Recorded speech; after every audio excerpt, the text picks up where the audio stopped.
My husband leaned in close at the most exclusive restaurant in New York. "Try not to embarrass me," he hissed, shoving my handbag under the table. "The CEO is arriving soon, and he does not need to see my unemployed wife dragging me down." I just smiled and took a sip of water. He had no idea the billionaire CEO he was desperately waiting to impress was about to walk through those doors, bow his head, and call me big sister. "My name is Nora. I am 34 years old, and until tonight I thought my marriage was just difficult. I did not realize it was built on a complete delusion." Before I continue this story, let me know where you are watching from in the comments below. Hit like and subscribe if you have ever had to watch an arrogant person dig their own grave. The private dining room at Le Bernardin was suffocating despite the high ceilings and crystal chandeliers. Derek, my husband of 5 years, was practically vibrating with nervous energy. He pulled out a plush velvet chair for his mother Brenda, and then rushed around the table to do the same for his sister.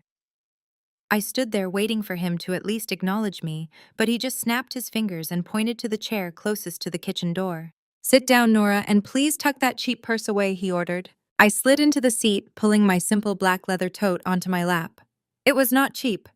It was a custom piece from Italy gifted to me by one of my board members. But Derek only recognized flashy logos and loud branding. To him, I was just his stay-at-home wife, a failed freelance consultant who barely scraped together grocery money. That was the narrative he liked, and that was the narrative I let him believe. It made him feel powerful. Brenda adjusted her heavy pearl necklace and scoffed loudly. "Derek is right, Nora. You really should have dressed up. Look at you. A plain black dress. You look like you are going to a funeral, not the most important dinner of my son's life. You need to understand the stakes here." Derek is a vice president of business development now. He is stepping into the elite circles. You are lucky he even brought you along to experience a place like this. I looked at Brenda. Her entire identity revolved around Derek being her golden child. She had spent the last 5 years reminding me how I was dragging him down and how he could have married a woman with a real career. I just gave her a polite nod. I knew exactly what the stakes were tonight. What neither Brenda nor Derek knew was that the Omnitech contract Derek was sweating over had been sitting on my desk for review since Tuesday. Derek kept checking his reflection in his phone screen, smoothing his tie. He had spent $10,000 on a custom-tailored suit just for this evening, putting it on a credit card he thought I did not know about. He was desperately trying to project the image of a seasoned corporate player. He leaned over the table, grabbing my wrist tightly. "Listen to me, Nora. When Leo gets here, you do not speak unless spoken to. You do not talk about your little freelance projects. You do not talk about our house. Just smile and nod. If he asks you what you do, tell him you manage our household. Understand?" I pulled my wrist out of his grip, keeping my voice perfectly calm. "I understand perfectly, Derek. You want me to be invisible." Brenda slammed her water glass down, making the ice clink sharply. "Do not take that tone with him. He is under immense pressure. Do you know how hard he works while you sit at home doing nothing? He carries the financial burden of this entire family. You should be grateful he does not make you pay rent for living in his beautiful house." I bit the inside of my cheek to stop myself from laughing. The financial burden. That was a hilarious choice of words. Derek made a good salary, sure, but he spent it as fast as he earned it on luxury cars, designer watches, and high-end country club memberships to keep up appearances. The only reason we lived in our beautiful brownstone in Brooklyn was because I paid the entire down payment in cash before we even got married. But Derek had convinced his family he was the sole provider and I was his charity case. I let him have that illusion because I valued peace over being right. But peace was no longer an option tonight. "You are absolutely right, Brenda," I said softly. "Derek works very hard at projecting an image." Derek glared at me, his jaw clenched tight. "I am warning you, Nora. Omnitech is a billion-dollar unicorn. If I land this partnership, I get a massive promotion and stock options. My entire future relies on making Leo see me as a peer. Do not ruin this for me because of your petty jealousy." "I am not jealous, Derek," I replied, taking a slow sip of my sparkling water. "I just hope you actually know what you are doing." He let out a harsh, bitter laugh. I know exactly what I am doing. I have been analyzing Omnitech for months. I know everything about their operations. The only thing I do not know is the identity of their anonymous majority shareholder. But once I get in with Leo, I will find that out too. He was so proud of his corporate espionage. He had no idea the anonymous majority shareholder he was talking about was sitting right across from him being ordered to hide her handbag. Right then, the heavy oak door to the private room swung open. Derek jumped out of his chair, instantly plastering a massive fake smile on his face. He smoothed his jacket and rushed forward, his hand extended eagerly. "Mr. CEO, it is such an honor." He began, his voice dripping with syrupy sweetness. But the smile vanished from Derek's face when he saw who was actually standing in the doorway. It was not the billionaire tech genius he was waiting to worship. It was Jamal. Jamal was married to Derek's sister, and he was the quintessential finance bro. As a highly aggressive African-American man who had climbed the ruthless ranks of a Manhattan brokerage firm, Jamal never missed an opportunity to remind everyone how much money he managed. He strolled into the room, adjusting the cuffs of his custom shirt to make sure his massive gold Rolex caught the light of the chandelier. He looked at Derek with a smug, arrogant grin, ready to start his own circus of humiliation. Jamal smirked as he walked toward the table, taking his time. He loved an audience. Derek let out a shaky breath, clearly disappointed that it was not the billionaire CEO, but he quickly masked it with a forced laugh. "Jamal, my man, you made it," Derek said, clapping him on the shoulder. Jamal did not even look at Derek. His eyes were already fixed on me. He pulled out the chair next to Brenda and sat down heavily, propping his elbows on the table so the gold Rolex caught the light perfectly. He tapped the face of the watch with his thick fingers. "Just closed a massive portfolio restructuring for a client in Dubai," Jamal announced, his booming voice echoing in the private room. "They threw in a bonus, so I figured why not upgrade the wristwear. You like it, Derek. It is probably worth more than your entire annual bonus, if you even get one this year." Derek swallowed hard, his fake smile faltering for a second.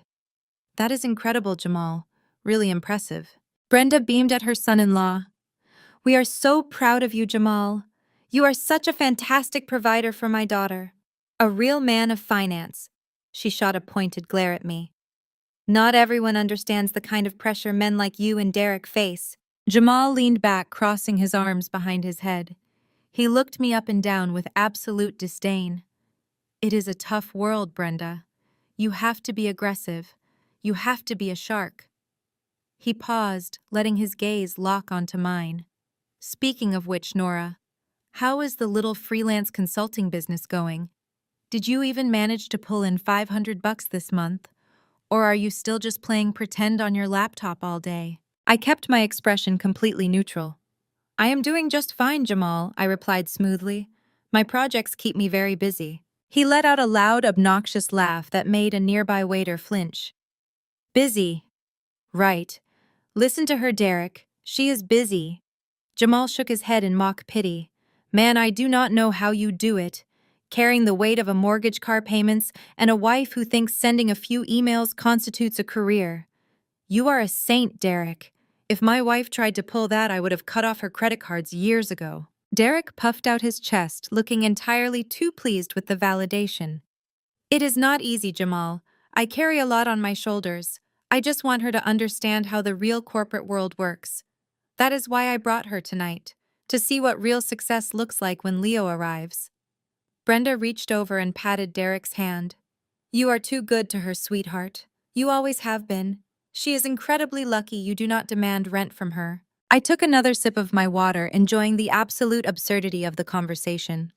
Jamal was a mid-level broker at a firm that was currently swimming in high-risk margin loans. I knew this because my venture capital fund, Apex Horizon, held the paper on a significant chunk of his firm's debt. He was bragging about a Rolex while sitting on a financial landmine that I could detonate with one phone call. And Derek was playing the weary provider while secretly drowning in fraudulent debt he had taken out against the house I owned.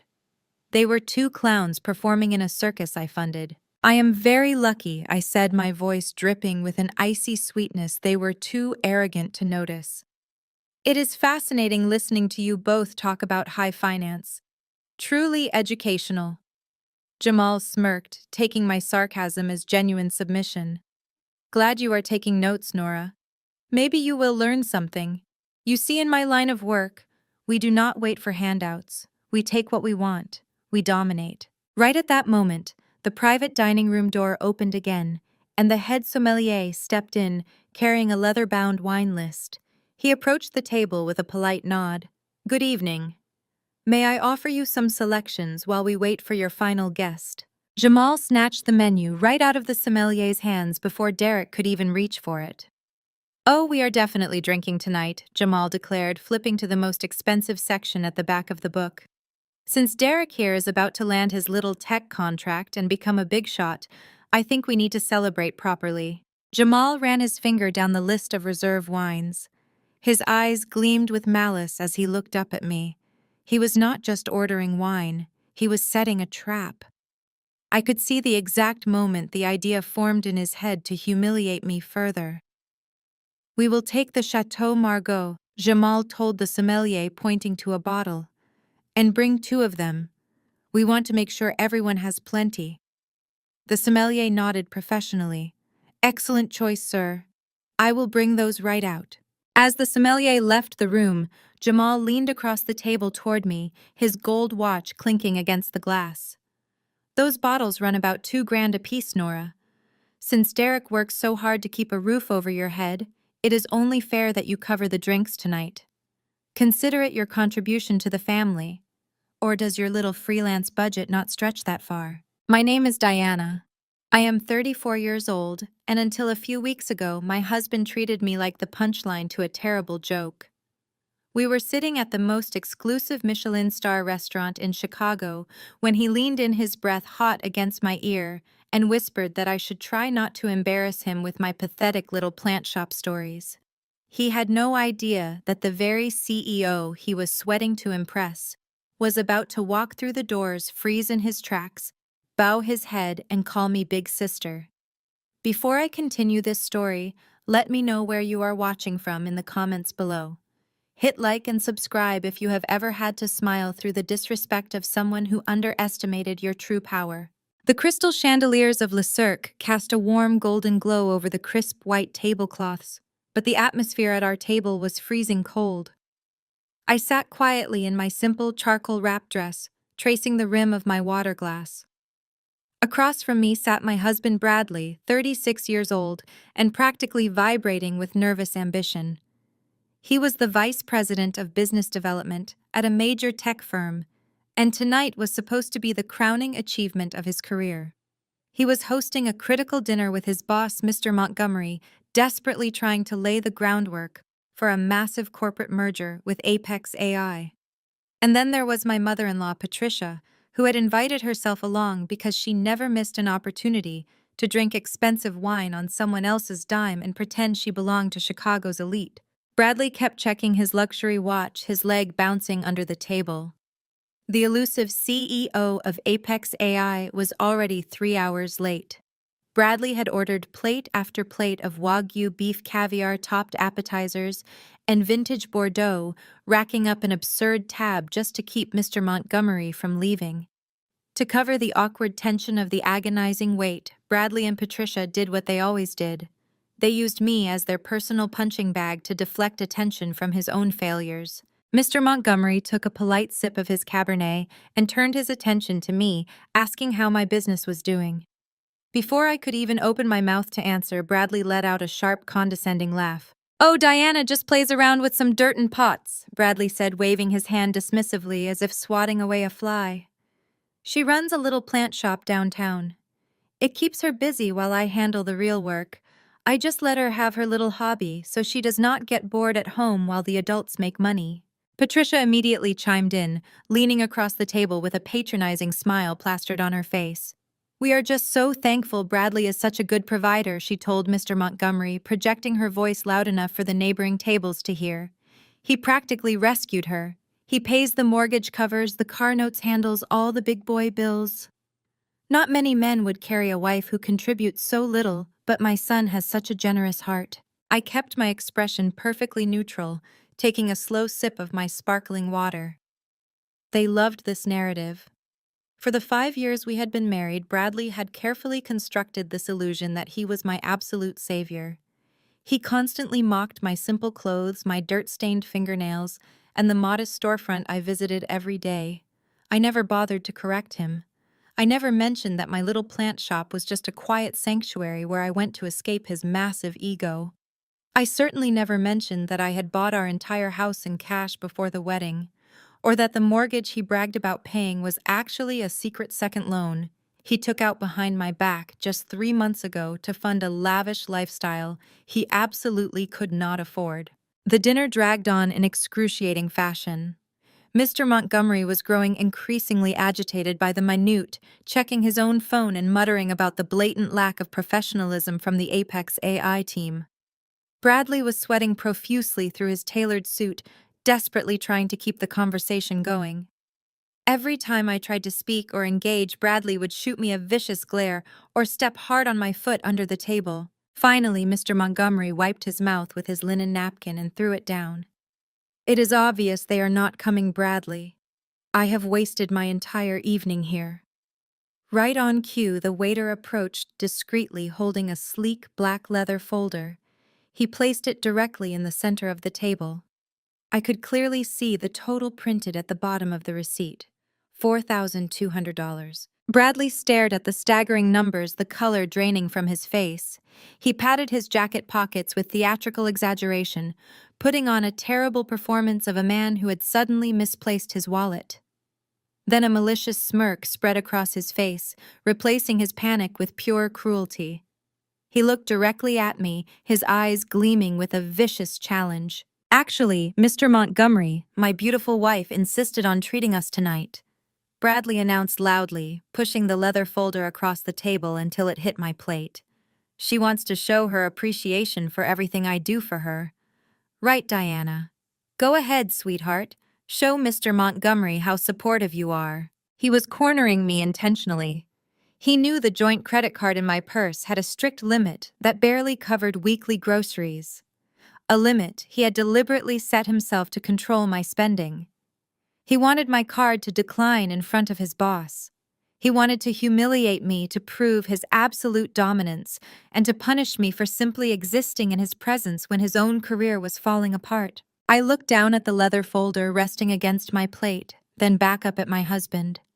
His smile was so artificially sweet, it made my stomach turn. He knew exactly what he was doing.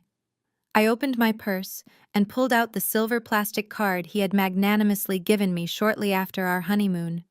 I placed it on the small silver tray and handed it to the waiter. The young man nodded professionally and stepped away toward the payment terminal near the bustling bar. The silence at our table was suffocating. Mr. Montgomery was pointedly looking at his phone, swiping through his screen, clearly wishing he were anywhere else but trapped in this uncomfortable domestic display. Patricia was practically vibrating with glee, sipping her wine, as she waited for the inevitable explosion she knew her son had engineered. It took less than 2 minutes. The waiter returned, his professional demeanor slipping just a fraction, a slight flush of embarrassment creeping up his neck.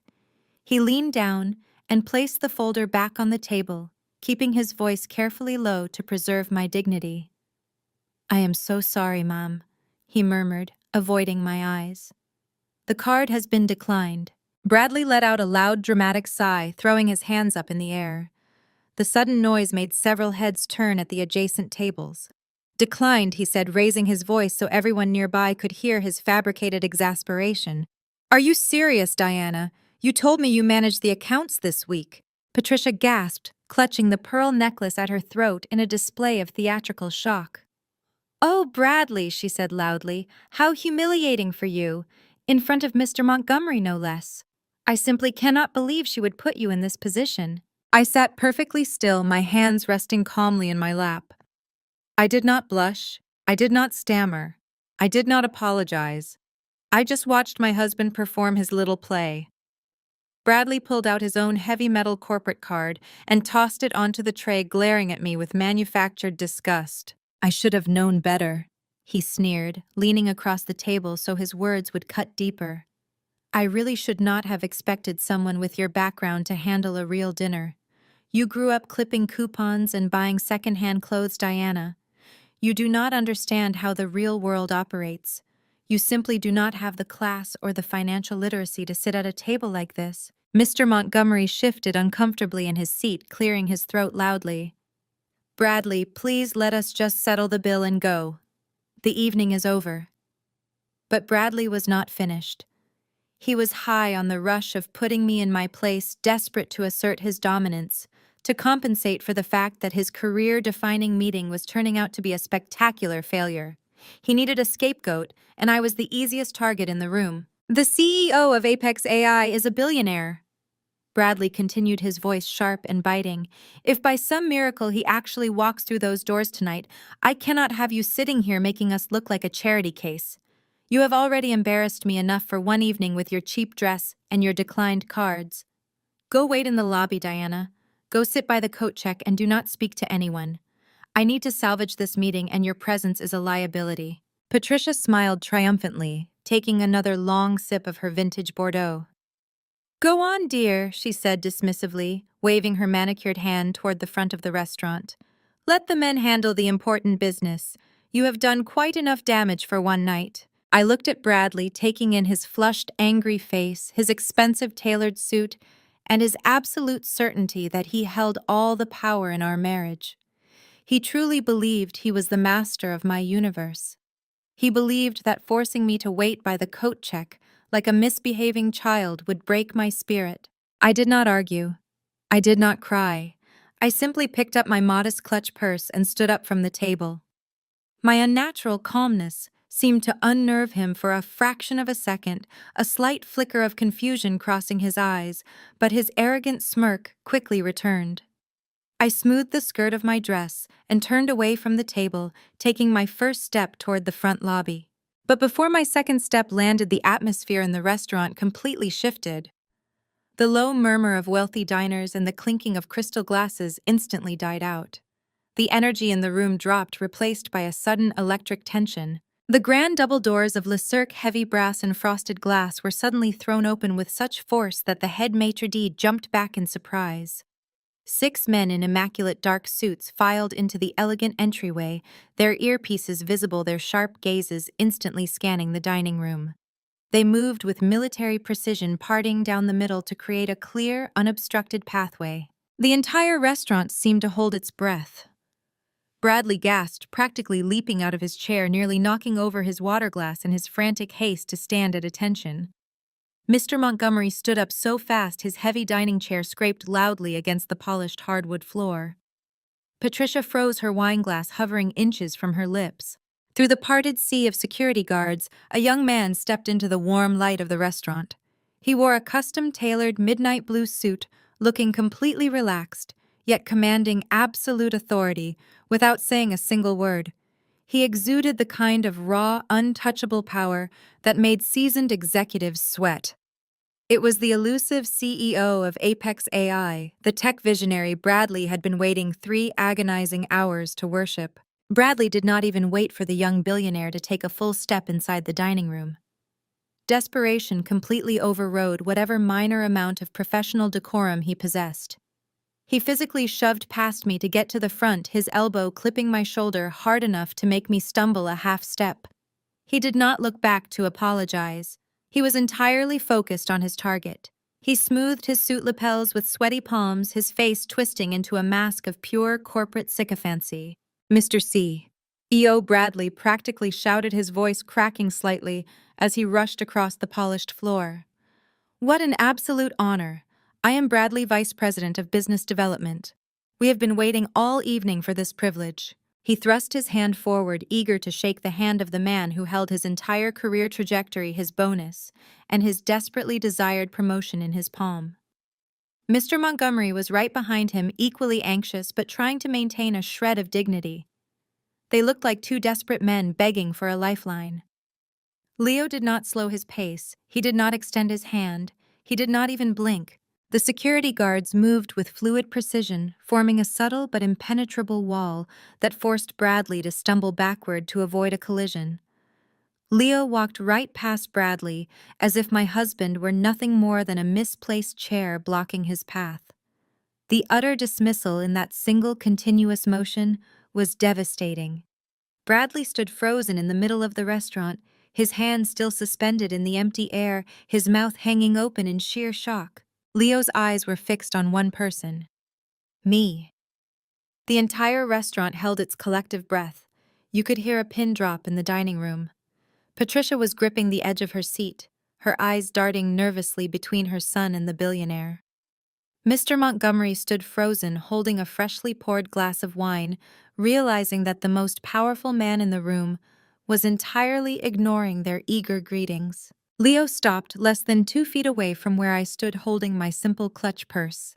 His security detail fanned out instantly, creating a secure perimeter around us, physically separating me from Bradley and his toxic family.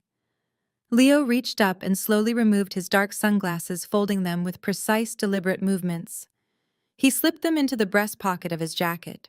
Then, in front of the most elite crowd in Chicago, in front of the boss who held my husband's future, and in front of the mother-in-law who had just spent the last 2 hours ridiculing my existence, the untouchable tech visionary bowed his head. It was not a casual, polite nod. It was a deep, deferential bow of absolute respect and loyalty. Big Sister Leo said. His voice was calm, clear, and carried perfectly across the dead, silent dining room. Are these people bothering you? The sound of shattering glass pierced the heavy silence like a gunshot. Mr. Montgomery had literally dropped his wine glass. The fragile crystal hit the floor, sending a spray of dark red liquid across the pristine white tablecloth and splashing onto his expensive leather shoes. He did not even notice the stain. His eyes were wide with pure, unadulterated horror. He darted frantic, panicked looks between his ambitious vice president and the woman they had both just treated like worthless trash. He suddenly remembered every cruel joke Bradley had made about my plant shop, every insult about my background, and the ultimate humiliation of the declined credit card. Mr. Montgomery realized in real time that his subordinate had just publicly humiliated the beloved older sister of the man they desperately needed to save their company. Patricia looked like all the oxygen had been sucked out of her lungs. Her jaw worked soundlessly. The smug, vicious satisfaction that had defined her face all evening was entirely gone, completely eradicated, and replaced by a pale, sickly terror. She gripped the edge of the table so hard, her knuckles turned stark white, her eyes darting to me as if seeing me for the very first time. And Bradley. Bradley was a portrait of total mental collapse. His brain simply could not process the data presenting itself in front of him.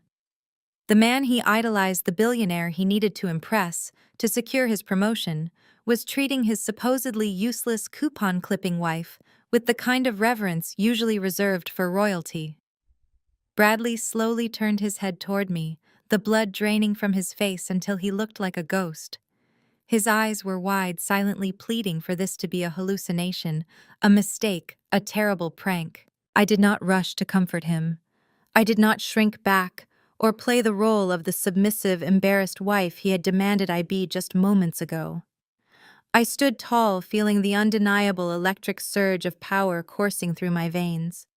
The years of biting my tongue, of accepting his disrespect, of playing small so he could feel big, all dissolved in that single glorious moment. I turned around slowly, letting the heavy silence stretch out, letting them all marinate in their sudden, suffocating panic.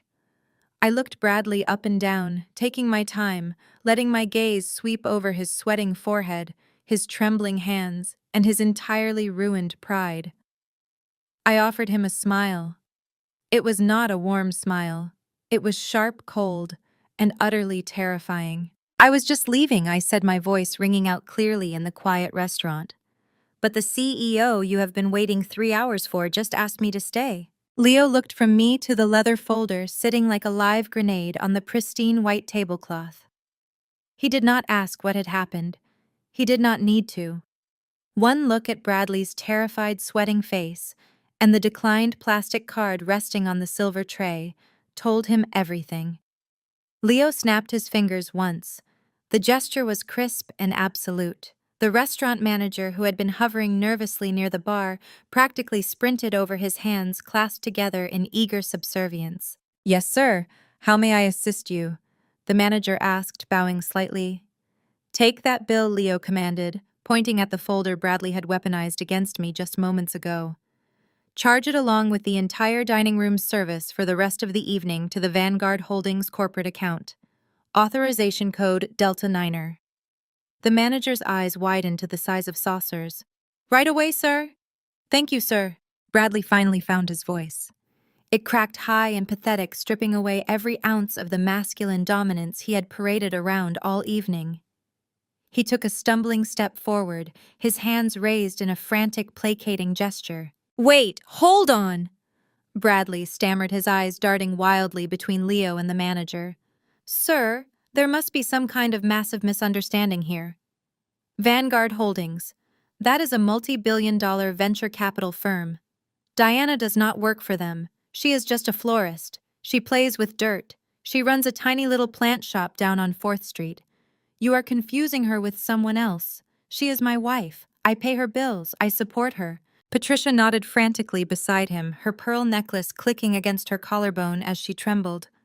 "Yes, exactly. She is just a simple girl. My son handles all the finances. He is a vice president." Leo stared at Bradley. The silence that followed was heavy, dripping with absolute contempt. Then Leo began to laugh. It was a cold, sharp sound that echoed off the crystal chandeliers and sent a shiver down Bradley's spine. Leo snapped his fingers again. His late assistant stepped forward from the wall of security guards, opening a sleek black briefcase and producing a thick leather-bound dossier. Leo took the dossier and tossed it onto the table right over the spot where my rejected credit card had been. "A florist," Leo repeated, the amusement vanishing from his face, replaced by a lethal intensity. "You arrogant blind fool. The woman you call a florist sold her first global logistics company 5 years ago for 9 figures. She took that massive influx of capital and became the sole angel investor for my entire artificial intelligence empire. Apex AI exists because she funded it from the ground up. I am the CEO, yes, but she is the founder and chairwoman of Vanguard Holdings. She owns me. She owns the building you work in. And as of this morning, she is the primary shareholder pulling the strings on the corporate merger your bosses are begging us to sign." The blood drained from Bradley's face completely. His knees literally gave out and he collapsed back into his dining chair, his mouth opening and closing like a suffocating fish. Mr. Montgomery gripped the edge of the table, his face turning a dangerous shade of crimson. Patricia pressed both hands over her mouth, choking on a sob of pure terror. The realization crashed down on Bradley with the weight of a collapsing skyscraper. He had spent the last 5 years mocking, belittling, and financially abusing a woman who possessed enough power to destroy his entire corporate existence with a single phone call. Desperation seized him.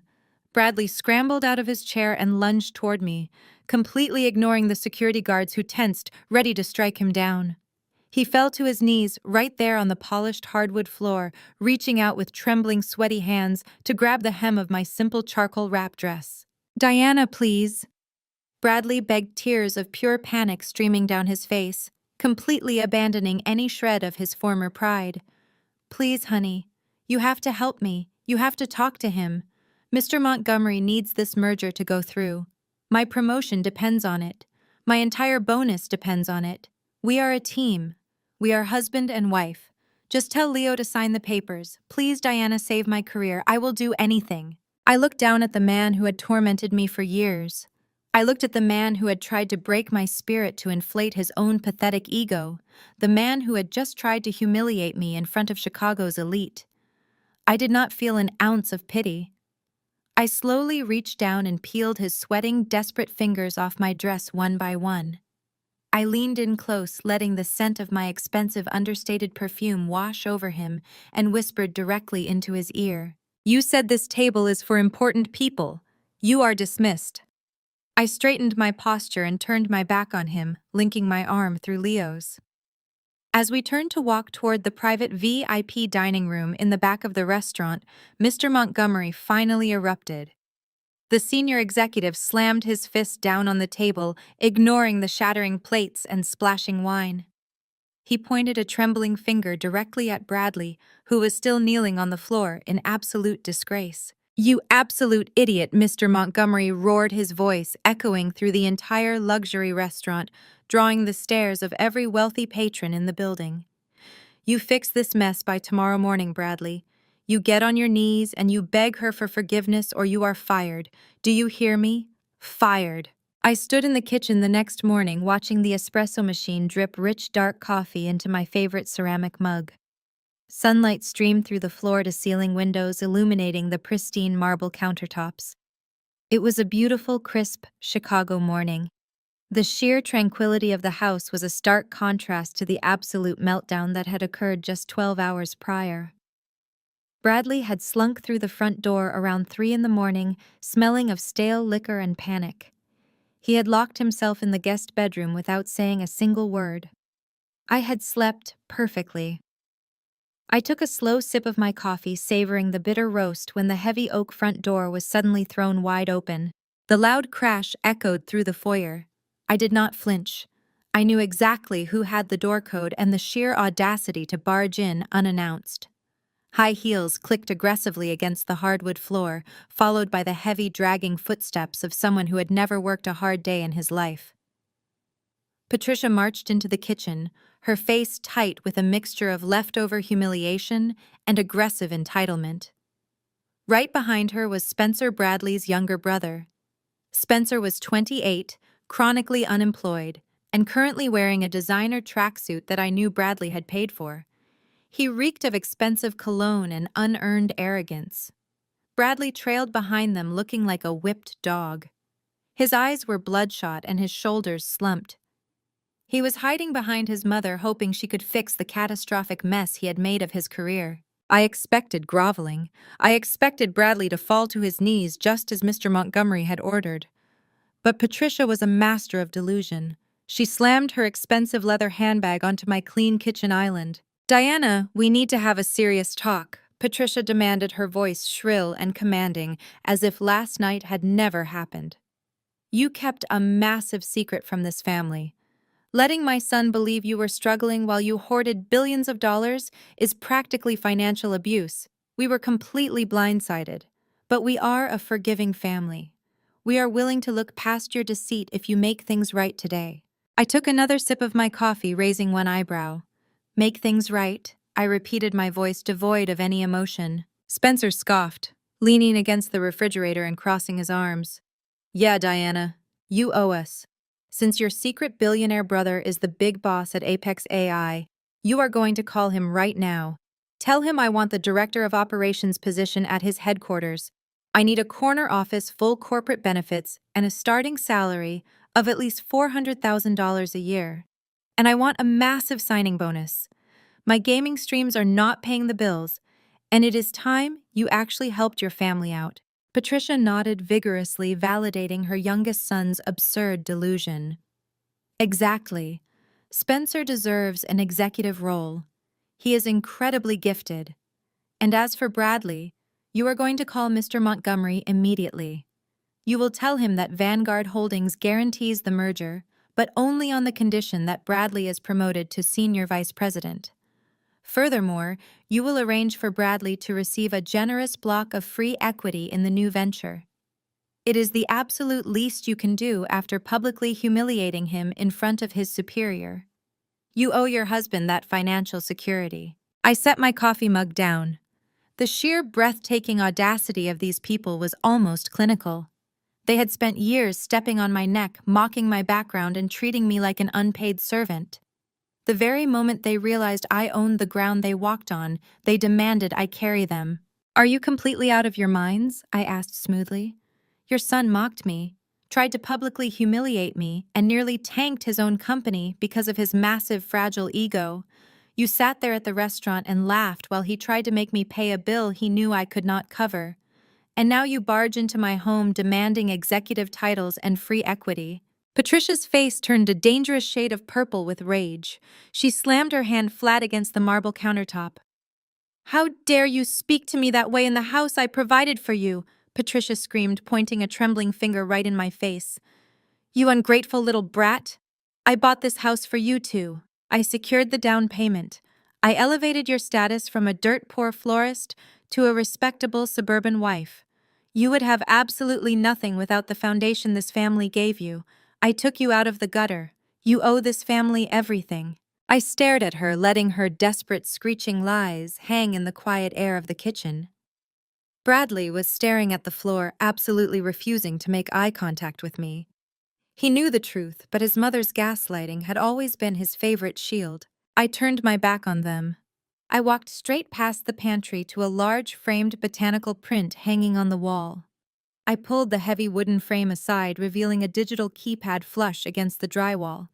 I punched in a 6-digit code. The heavy steel door of the hidden wall safe clicked open. Bradley let out a confused, strangled gasp. He had lived in this house for 5 years and never knew the safe existed. I reached inside and pulled out a thick legal manila folder. I walked back to the kitchen island and slammed the original notarized property deed down right next to Patricia's designer handbag. I bought this house in cash before the wedding. I stated, my voice dropping to a lethal, icy whisper. My name is the only one on the original title. I let Patricia think she helped because Bradley begged me to protect his fragile pride. But did Bradley tell you about the second mortgage he secretly took out against it 3 months ago? The revelation hit Patricia like a physical blow. Her jaw dropped, her perfectly applied lipstick forming a harsh, stunned circle. She whipped her head toward her golden child, her eyes wide with a frantic, desperate denial. The entire foundation of her pride, her constant boasting at the country club about her wealthy son buying a luxury home for his poor wife, was a complete fabrication. Bradley had not rescued me. He was drowning, and he had been using my assets as a life raft to keep his head above water. A second mortgage! Patricia gasped, the air rushing out of her lungs. Bradley, tell me she is lying. Tell me you did not forge documents to borrow money against a house you do not even own. Bradley backed away from the kitchen island, his hands raised in a frantic, trembling gesture. He looked like a cornered animal desperately searching for an exit. Mom, listen to me, he stammered, sweat beading on his forehead. It was just a temporary cash flow problem, a short-term bridge loan. I made some aggressive investments that went sideways, but I was going to pay it back the second the Apex AI merger closed, and my executive bonus hit my account. Spencer threw his hands up in the air, his face twisting with sudden vicious rage. Wait, so you are broke! Spencer yelled, his entitlement instantly converting into anger. You promised to fund my gaming channel setup next month. You promised me $50,000 for equipment and marketing. You said you had endless capital coming in. Bradley rounded on his younger brother, his panic morphing into desperate cruelty. Grow up, Spencer. I am drowning in debt trying to keep up appearances for Mom's ridiculous social circle and your lazy, unemployed lifestyle. I do not have a single dime to give you. I am entirely tapped out. Patricia gripped her chest, hyperventilating as the reality crashed down on her. Her vice president's son, the man she claimed had saved me from the gutter, was a complete fraud. But her toxic pride absolutely refused to let her blame him. She spun around to face me, her eyes wild with desperate malice. You drove him to this, she shrieked, pointing a shaking finger directly at my face. You hid your wealth from him. You forced him to take out loans to maintain his status because you were too selfish to support your own husband. This is your fault. I did not even have the chance to respond to her pathetic attempt at gaslighting before the heavy oak front door swung open once again. Steady, confident footsteps echoed down the hallway, moving with a deliberate rhythm that completely contrasted with Patricia's frantic stomping and Spencer's lazy shuffle. Jamal walked into the kitchen. He was 35 years old, tall, athletic, and impeccably dressed in a custom-tailored charcoal suit that made Bradley's expensive but wrinkled outfit look entirely inadequate. As an African-American man married to Bradley's younger sister Megan, Jamal had spent the last 7 years enduring the relentless, thinly veiled racism and classist microaggressions of this insufferable family. Despite holding a master's degree in cybersecurity from MIT, Patricia still treated him like the household handyman, asking him to fix her wireless router or set up her printer at every single Thanksgiving dinner. Bradley consistently introduced Jamal to his corporate friends as Megan's husband, who works in IT, deliberately minimizing Jamal's actual career to make himself look superior. Jamal had absorbed their blatant disrespect in silence for years, knowing perfectly well that his intellect, his character, and his net worth vastly overshadowed theirs. Patricia immediately redirected her furious panic toward the newest arrival, eager to reassert her dominance over someone she deemed inferior. "What are you doing here?" she screamed, her face twisting with ugly, naked contempt. "This is a private family crisis. Who let you in? We do not need the help standing around eavesdropping on our finances. Get out of my son's house immediately before I call the police for trespassing." Jamal did not flinch. He did not break his stride. He did not even look at Patricia. He walked right past her, treating her with the exact same absolute dismissive silence that Leo had shown Bradley the night before. He bypassed Spencer, who instinctively shrank back from Jamal's commanding, unbothered presence, and walked straight toward me at the kitchen island. "Good morning, Diana," Jamal said, his deep, resonant voice easily cutting through the chaotic, high-pitched screaming of my in-laws. "Megan sends her love." She decided to stay in the car. She said she could not stomach looking at her mother or her brother today. I offered Jamal a genuine, relaxed smile, the very first expression of actual warmth I had shown all morning. Jamal had always been the only person in this toxic family who treated me with actual respect. We had quietly bonded over being the outsiders, the ones sitting in the corner observing the absolute absurdity of the people who genuinely believed they were superior to us. Bradley lunged forward, his face red with panic and rage, pointing an aggressive, shaking finger at Jamal. "You have no business being here, Jamal. You work in the IT department of my company. I am a vice president. I will have you fired by noon for trespassing on my property and harassing my family." Jamal finally turned his head, fixing his calm, lethal gaze on my husband. "First of all, Bradley, I do not work in your IT department. I am an independent elite cybersecurity auditor, contracted directly by your board of directors to monitor corporate compliance. I report to the chairman, not to middle management. And second, you do not own this property. We all just heard Diana prove that." Bradley swallowed hard, the remaining color draining from his face as the reality of Jamal's actual job title finally registered in his panicking brain. Jamal turned his attention back to me, his expression turning deadly serious. He reached into the inner breast pocket of his tailored suit jacket. Patricia was still ranting in the background, demanding respect, demanding that someone call security, but her voice faded into meaningless static against the heavy, impending reality of what Jamal was about to do. He had spent the last 48 hours pulling all-nighters utilizing his top-tier security clearance and forensic accounting software to dig deep into the encrypted servers of Bradley's corporation. He had bypassed firewalls and traced hidden digital footprints that Bradley thought were permanently erased. Jamal pulled his hand from his pocket. He held a sleek, heavy, matte black USB drive between his fingers. The small metal device gleamed under the kitchen's bright, recessed lighting. He tossed it onto the marble kitchen island. It landed with a sharp, decisive clack right next to the original property deed and Patricia's designer handbag. The sound made Bradley physically jump as if a gunshot had gone off in the room. "Diana," Jamal said, his voice ringing out with absolute devastating clarity. "I audited Bradley's corporate and personal accounts. I am sorry it took me this long to bring you the proof." I picked up the matte black USB drive. It felt incredibly heavy, loaded with the digital execution of my husband's entire existence. Bradley lunged forward, his hands clawing wildly toward the marble island to snatch the device from my grasp. He did not make it halfway. Jamal stepped smoothly into his path, planting his feet and crossing his arms. Jamal was an athlete who ran marathons on weekends. Bradley spent his weekends drinking scotch and playing golf. When Bradley collided with Jamal's chest, he bounced off like a paperweight hitting a brick wall. "Get out of my way!" Bradley shrieked, his voice cracking with pure terror. "That is stolen corporate property. You are going to federal prison, Jamal. I will press charges." Jamal stared down at him with zero emotion. "I am a federally licensed auditor, Bradley. I have full authorization to pull these files. The only person facing federal charges today is you." I turned my back on the pathetic scuffle and walked out of the kitchen, taking deliberate, measured steps toward our sprawling living room. The massive 85-inch smart TV dominated the far wall. Patricia and Spencer scrambled after me, their previous anger entirely eclipsed by morbid, greedy curiosity. They still believed Bradley was a financial genius who had simply made a minor mistake. They wanted to see the numbers. They wanted to know exactly how much wealth they could squeeze out of him once this blew over.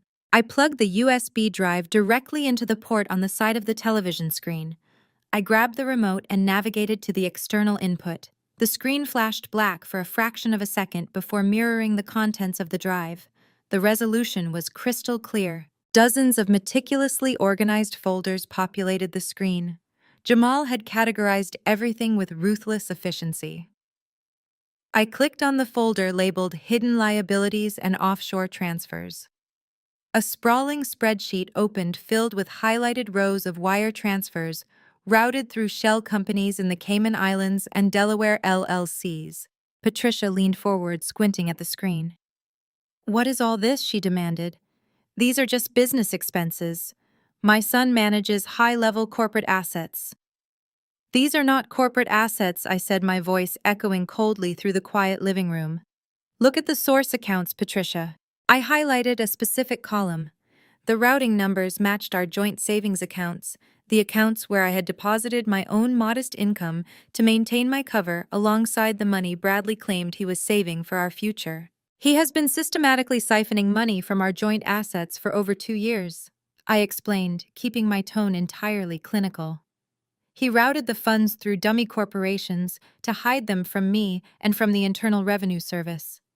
He is drowning in millions of dollars of hidden debt, taking out high-interest loans to cover the deficits he created when his bad stock picks crashed." Bradley was hyperventilating in the hallway, trying to push past Jamal, but completely failing to move the taller man.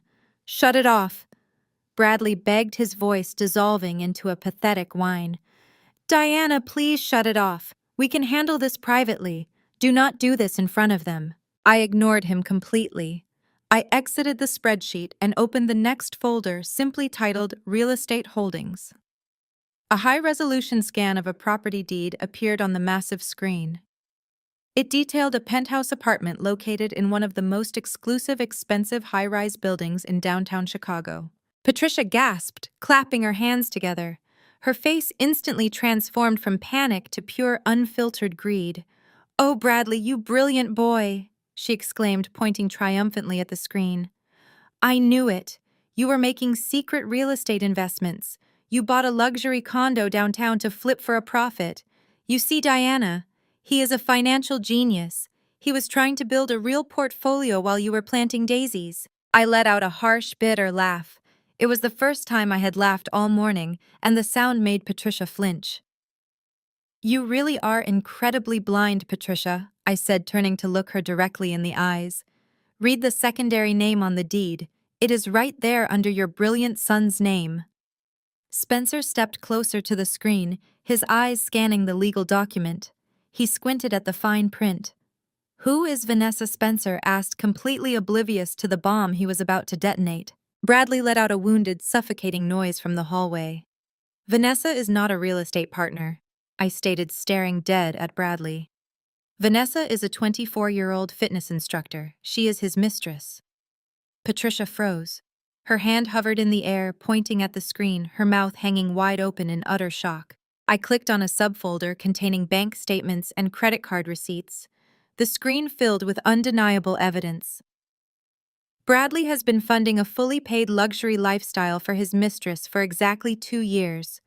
He used the money he stole from our joint accounts to pay her rent, buy her a sports car, and take her on luxury vacations to the Bahamas while telling me he was away on corporate retreats. That condo is not an investment property. It is a fully funded love nest. He drained his own equity, took out a secret second mortgage on this house, and committed corporate fraud, all to impress a girl 12 years younger than him. The silence in the living room was absolute. Patricia looked like she was going to be physically sick. Her perfect, successful vice president's son was not just broke. He was a lying, cheating, embezzling fraud who had squandered their family reputation on a secret double life. Bradley finally snapped. The sheer terror of having his carefully constructed, arrogant facade completely annihilated sent him into a feral, desperate panic. He ducked under Jamal's arm, scrambling wildly into the living room. He did not care about his tailored suit or his dignity.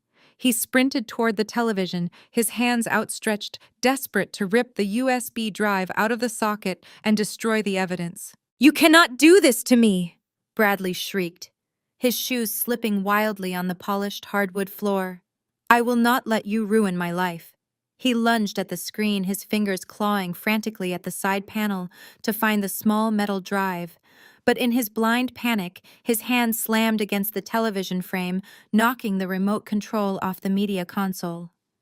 The remote hit the ground, the impact inadvertently pressing the play button. Bradley grabbed the USB drive, ripping it out of the port with a violent jerk. He stood there panting, clutching the device to his chest, a manic, triumphant grin spreading across his sweating face. But the damage was already done. The media player on the smart television had already buffered the next file in the queue. As Bradley stood there clutching the disconnected drive, the massive surround sound speakers of our living room crackled to life. An audio file began to autoplay, broadcasting at maximum volume. It was a recorded phone call. The sound was incredibly crisp, captured directly from Bradley's corporate cell phone data cache by Jamal's expert auditing software. Bradley's voice filled the room, sounding relaxed, arrogant, and viciously cruel. He was speaking to his mistress, Vanessa. "I know, babe, I know." The recorded version of Bradley laughed. "I will be at the condo as soon as I can. I just have to deal with my mother first. She is constantly begging me for cash. Honestly, she is nothing but a gold-digging old bat who thinks my bank account is her personal lottery ticket. I am so sick of pretending to respect her." Patricia let out a horrifying strangled gasp, clutching her chest as if she had been shot. The color entirely drained from her face. "And my brother is even worse," the recording of Bradley continued, his voice dripping with pure disgust. "Spencer is a completely useless leech. He sits around in his expensive tracksuits pretending to be an influencer while draining my wallet. The second this merger goes through and I get my executive bonus, I am cutting them both off permanently. They are pathetic parasites and I am done dragging them around." Bradley stood frozen in front of the television, the disconnected USB drive slipping from his trembling fingers and clattering onto the floor. The echo of the recording faded into a suffocating, heavy silence. Bradley stood frozen in front of the television, the disconnected USB drive slipping from his trembling fingers and clattering onto the floor. The sharp sound of the metal hitting the hardwood seemed to break the spell that held the room hostage. Patricia took a slow, shuddering step forward. Her pristine suburban facade completely shattered, leaving behind a hollow, devastated older woman. The son she worshipped, the man she praised to every single member of her country club, had just called her a gold-digging bat. She raised her hand, her diamond rings catching the ambient light, and struck Bradley across the face with everything she had. The slap sounded like a whip cracking through the large living room. Bradley stumbled backward, clutching his rapidly reddening cheek, his eyes wide with a mixture of shock and terror. "How dare you, Patricia?" hissed her voice, trembling with a level of venom I had never heard her use. "I gave you everything. I defended you. I bragged about you to everyone we know, and you call me a parasite while you spend millions on some gym instructor." Before Bradley could even formulate a pathetic excuse, Spencer lunged. The insult about being a useless leech had struck a nerve deep within his fragile, unearned ego. Spencer tackled his older brother around the waist, driving his shoulder directly into Bradley's chest. The two grown men crashed backward into my custom glass coffee table, shattering the surface into 1,000 glittering pieces. It was a pathetic, chaotic brawl. Designer suits tore and fists flew wildly. Spencer threw sloppy, uncoordinated punches, screaming about his ruined gaming career and the money Bradley owed him. Bradley fought back with frantic, desperate shoves, trying to protect his face while slipping on the polished wood floor. Blood from a cut on Bradley's lips smeared across his crisp white collar. They were no longer the arrogant, superior men of the household. They were feral animals tearing each other apart over the scraps of their destroyed pride. I did not move. I simply watched the empire of lies burn itself to the ground. Jamal stepped smoothly in front of me, using his broad shoulders to shield me from the flying glass and flailing limbs. He did not raise his fists. He did not need to. He possessed an inherent commanding authority that required zero physical violence. Enough, Jamal's voice boomed through the room. It was not a yell. It was a command delivered with the absolute power of a man who had finally lost his patience. Both brothers froze, panting heavily, tangled together among the ruined furniture. Patricia sobbed into her hands, her carefully styled hair falling in messy strands across her tear-stained face. Jamal looked down at the three of them with pure, unfiltered disgust. "You people are unbelievable," he said, his voice dropping to a low, lethal cadence. "For 7 years, my wife and I have sat at your family dinners. I watched you turn up your noses at my skin color, my background, and my supposed IT job. You treated Diana like a peasant because she preferred soil to your fake designer bags. You built this entire pathetic suburban illusion on the idea that you were genetically and financially superior to everyone else." Jamal stepped closer to Patricia, who flinched away from him. "And look at you now," he continued, his tone merciless. "You are nothing but hypocrites. Patricia, you worshipped a son who was actively stealing from his own marriage to fund a mistress. Spencer, you demand executive salaries while having zero skills, expecting the world to hand you a crown just for existing. And Bradley." Jamal shifted his gaze to my bleeding, gasping husband. "You are the biggest fraud of them all. You embezzled from your company, you stole from your wife, and you sold out your own blood just to feel like a big man in a downtown condo. The only real people in this room are the ones you deemed beneath you." I stepped out from behind Jamal, feeling a profound, absolute sense of liberation. The pristine living room I had meticulously decorated was trashed, but I had never felt cleaner. I looked down at Bradley, who was currently attempting to wipe the blood from his mouth with the back of his torn suit sleeve. "Get out," I said. My voice was completely calm, carrying no anger, no sorrow, just finality. Bradley blinked up at me, spitting blood onto the ruined floorboards. "Diana, please," he rasped. "I said get out!" I repeated, stepping closer. "All of you, get out of my house. Patricia, take your golden child and your leech of a youngest son and get off my property. You have exactly 5 minutes before I trigger the panic alarm and have the police remove you for trespassing and vandalism." Patricia scrambled to her feet, grabbing her designer bag with shaking hands. She did not look at me. She did not look at Bradley. She practically sprinted for the front door, leaving her precious sons behind to save her own skin. Spencer scrambled up right after her, nursing a bruised eye, completely abandoning his brother without a second thought. The heavy front door slammed shut behind them. Bradley remained on the floor. He slowly pushed himself up to his feet, swaying slightly as he took in the reality of his situation. His mother had abandoned him. His brother hated him. His career was imploding, and his secret life was entirely exposed. He was backed into a corner, a desperate rat with nowhere left to run. And just like a rat, he bared his teeth. The pathetic, pleading expression vanished from Bradley's face. His eyes went dark, feral, and consumed by a terrifying, unhinged greed. He wiped the blood from his chin, staining his hand, and let out a broken, manic laugh. "Fine," Bradley screamed, the sound tearing from his throat. "Fine, I will leave. You think you have won, Diana? You think you can just kick me out and walk away back to your billionaire brother and your massive venture capital firm? You are forgetting one crucial detail." He took a staggering step toward me, his chest heaving, his face twisting into a mask of pure vindictive malice. "This is a 50-50 state," Bradley roared, pointing a bloody finger directly at my face. "We are married. I do not care how many secret businesses you started or how much money you funneled into Apex AI. What is yours is mine. I am calling the most ruthless divorce lawyers in this city. I am taking half of your secret Vanguard Holdings wealth in the divorce.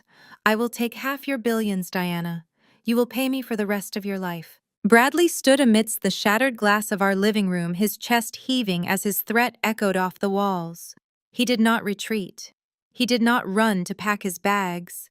Instead, driven by the intoxicating delusion of unearned wealth, he pulled his phone from his ruined suit pocket. His hands were shaking, smearing blood on the cracked screen, but his eyes were locked on me with a manic, greedy intensity. He paced the floor, barking harsh orders into the receiver, demanding that his attorney drop everything and come to the house immediately. He wanted to strike while the iron was hot, absolutely convinced he had just discovered the ultimate winning lottery ticket. Jamal stepped forward, offering to physically throw him out, but I held up a hand to stop him. "Let him stay," I said smoothly. "Let him summon his attack dog. I want to watch this play out." It took less than 40 minutes for Bradley's legal muscle to arrive. A sleek silver sports car pulled aggressively into my driveway, tires screeching against the pavement. The man who stepped out was the absolute epitome of predatory corporate law. He wore a pinstripe suit that cost more than my first car and carried a monogrammed leather briefcase. He walked through my front door without bothering to knock, taking in the blood, the shattered coffee table, and the general chaos of the room with an amused, cynical smirk. This was Preston Cole, a notorious divorce attorney in the city known for bleeding spouses dry and leaving them with nothing but legal fees and regret. Bradley had apparently been keeping him on retainer for months, likely preparing to divorce me and leave me penniless the moment his corporate merger with Apex AI went through. Now, the expensive weapon he had bought to destroy my life was being repurposed to steal my empire. Preston stepped carefully over the broken glass and stood next to my husband. He did not introduce himself to me. He did not acknowledge Jamal, who stood silently observing the spectacle. Preston simply opened his briefcase, pulled out a yellow legal pad, and looked at me as if I were a highly lucrative piece of meat. "Well," Diana Preston began, his voice dripping with heavy condescension, "my client has just informed me of a rather fascinating development. It appears you have been acting in terrible faith for the entirety of this marriage, hiding massive streams of revenue operating shell companies and concealing a multi-billion-dollar venture capital firm from your legal spouse. That is the textbook definition of financial deception." Bradley stood taller, his bruised face stretching into a triumphant sneer. He wiped his bloody chin with a handkerchief, clearly emboldened by his lawyer's aggressive presence. "Tell her exactly how this works, Preston. Tell her what she owes me." Preston chuckled, pacing slowly across my ruined living room.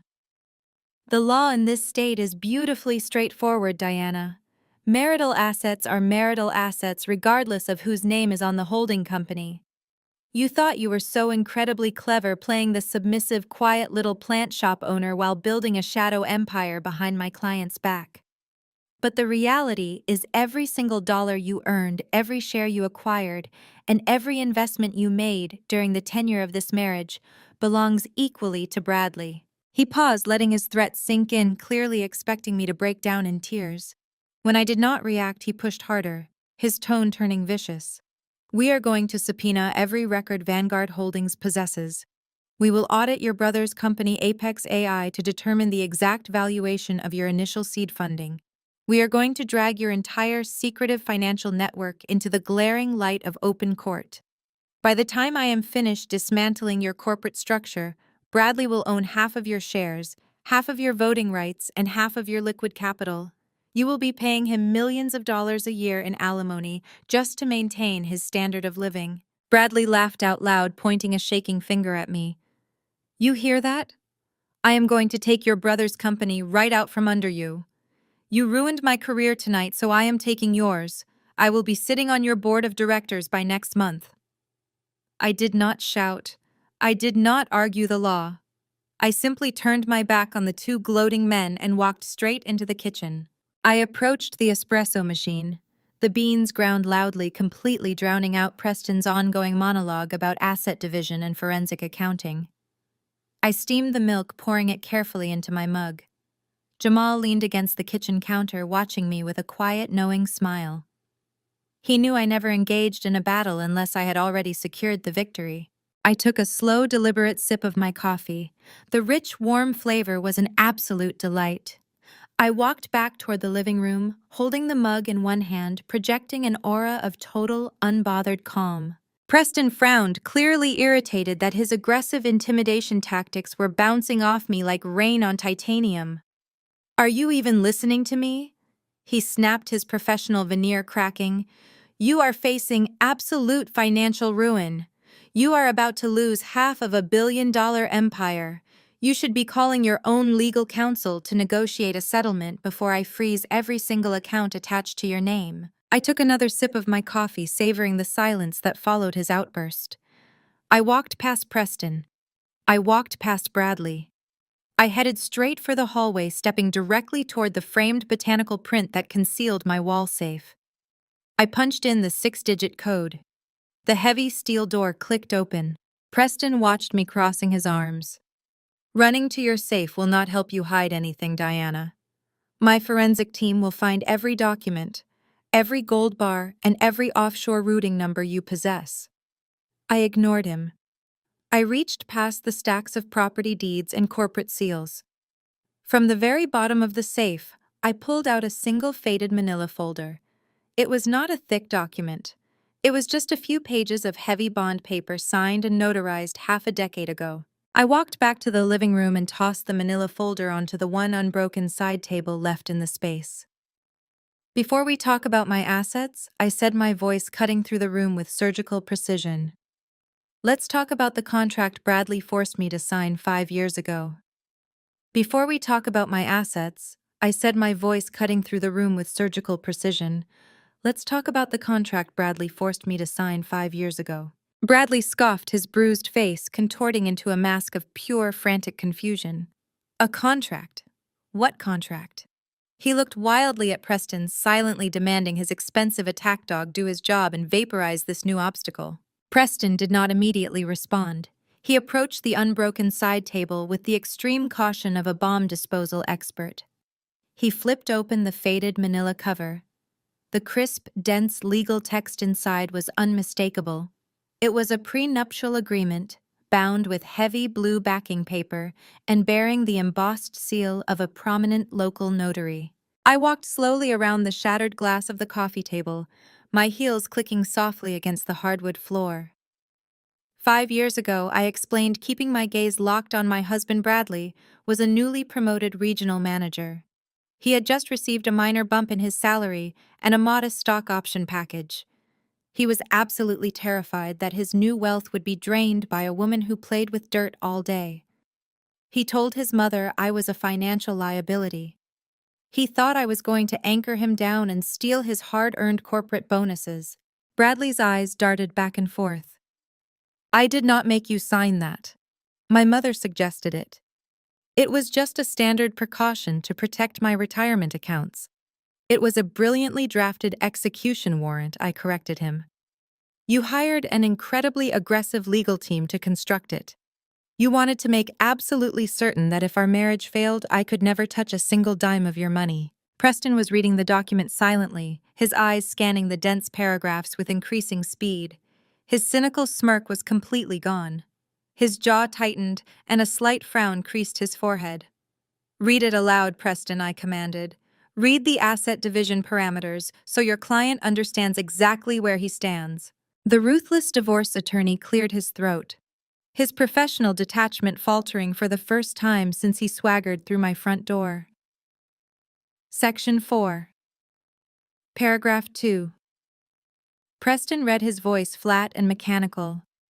"All assets acquired, developed, founded, or funded by either party during the tenure of the marriage shall remain the sole and exclusive property of the acquiring individual. There shall be no commingling of corporate equity, venture capital, or real estate holdings. What is mine is mine. What is yours is yours." Bradley swallowed hard, the remaining color draining from his face until he looked positively ill. "Wait, that cannot apply to a multi-billion-dollar venture capital firm. That was just meant to protect my personal savings and my corporate stock options. You cannot use a standard prenup to hide an entire financial empire." Preston did not look up from the pages. "Actually, Bradley," he said, his tone turning remarkably cold, "the language your attorneys used is ironclad. It covers all corporate equity and venture capital without exception. She does not owe you half of Vanguard Holdings. She does not owe you a single penny of her business revenue. By forcing her to sign this, you legally walled yourself off from her entire fortune. You built a fortress to keep her out and locked yourself outside of it. Bradley staggered backward, his shoulders hitting the wall. He dragged his hands through his hair, leaving smears of dried blood on his forehead. No, he gasped, his chest heaving with panic. No. That contract is 5 years old. A judge can throw it out. We can fight it in court. We can say I signed it under duress, or that the financial disparity is too great to be enforced. You could certainly try to litigate it, I said, taking another calm sip of my coffee. But you are forgetting the most important part of the document, Bradley. The part you insisted on adding because you wanted to maintain absolute control over my behavior. You were so convinced I would cheat on you with a landscaper that you demanded a penalty clause. I gestured toward the final pages of the contract resting in Preston's hands. Flip to Section 9, Preston. The Moral Turpitude Clause. Preston turned the page. He read the header and his shoulders visibly slumped. He let out a long, heavy exhale, the sound of a man who just realized he had wasted a very expensive trip across the city. Section 9. Preston read, skipping the heavy legal jargon, to deliver the killing blow. In the event of a divorce initiated due to proven infidelity, adultery, or misappropriation of marital funds for the purpose of maintaining an extramarital affair, the offending party forfeits any and all right to challenge this agreement. The offending party waives all rights to alimony, spousal support, and legal fee reimbursement.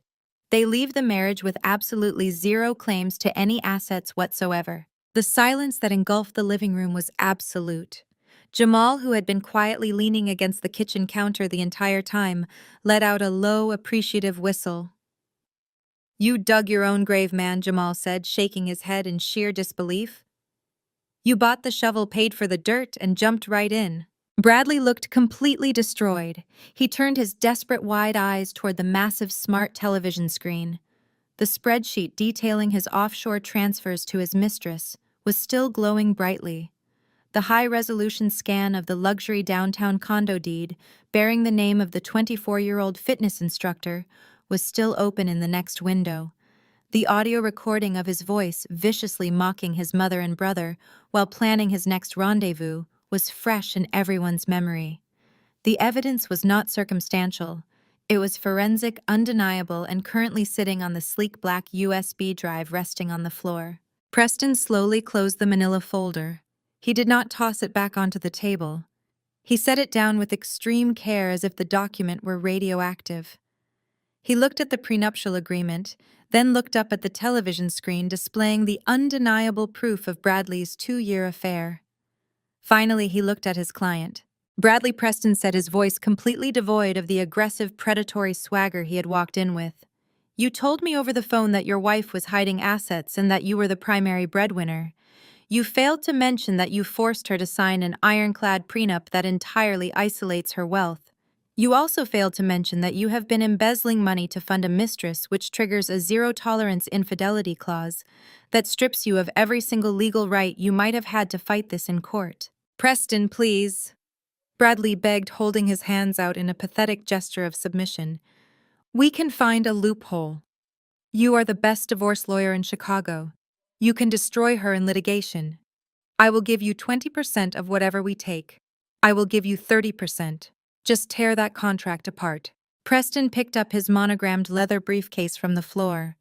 He snapped the golden latches shut with a sharp, echoing click.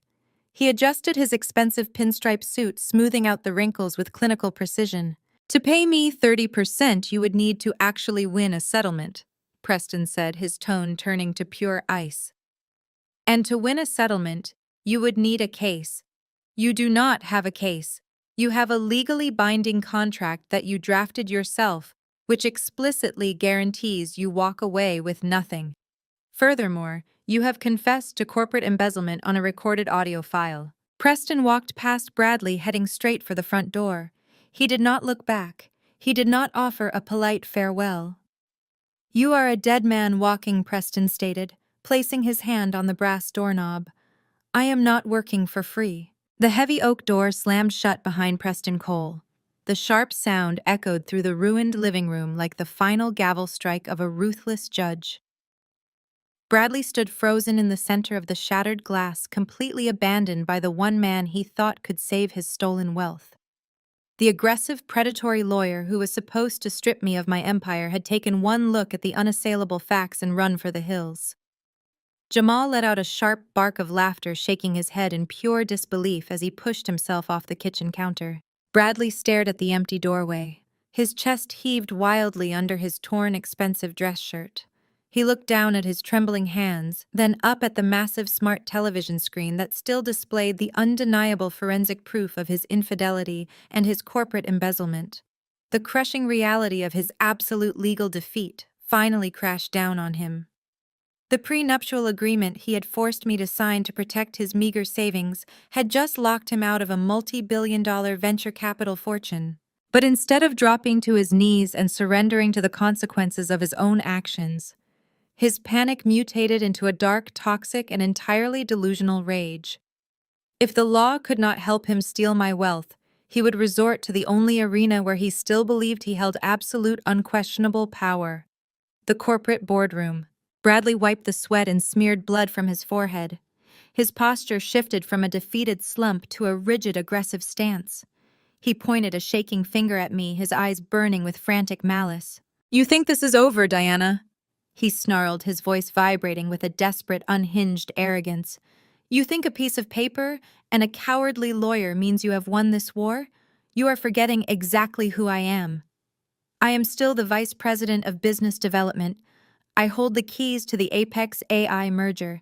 That historic deal does not move forward a single inch without my signature and my direct executive approval." I watched him, my expression completely flat. He was grasping at straws, trying to forge a deadly weapon out of nothing but smoke and mirrors. Bradley paced across the room, his leather shoes crunching loudly on the broken glass of our coffee table. "Mr. Montgomery relies entirely on my risk analysis," Bradley boasted, puffing out his chest and projecting his voice as if he were commanding a room full of subordinates. "I am the absolute gatekeeper of all tech acquisitions at our firm. If I walk into that corner office tomorrow morning and tell Montgomery that Apex AI is a massive financial liability, the deal is completely dead." Jamal crossed his arms, looking at Bradley with sheer, unfiltered pity. "You are talking about committing blatant corporate sabotage just to spite your wife," Jamal said, his deep voice cutting through the manic rant. "You are talking about intentionally tanking a deal that your boss desperately needs." "I am talking about absolute destruction!" Bradley roared, ignoring Jamal completely.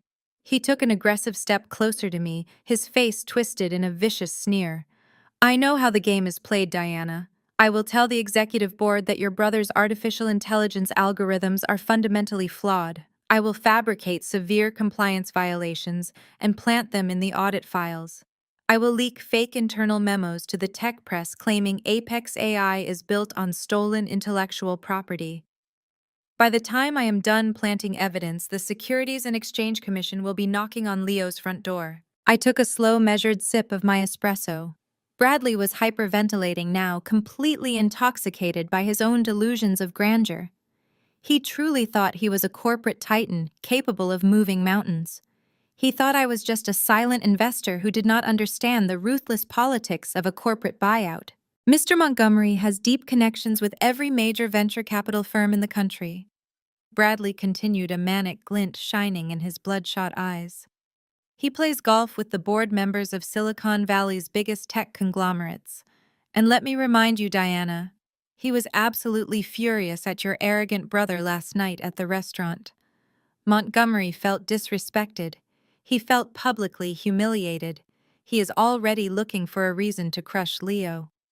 When I bring him this fabricated risk assessment, he will enthusiastically help me burn Apex AI to the ground."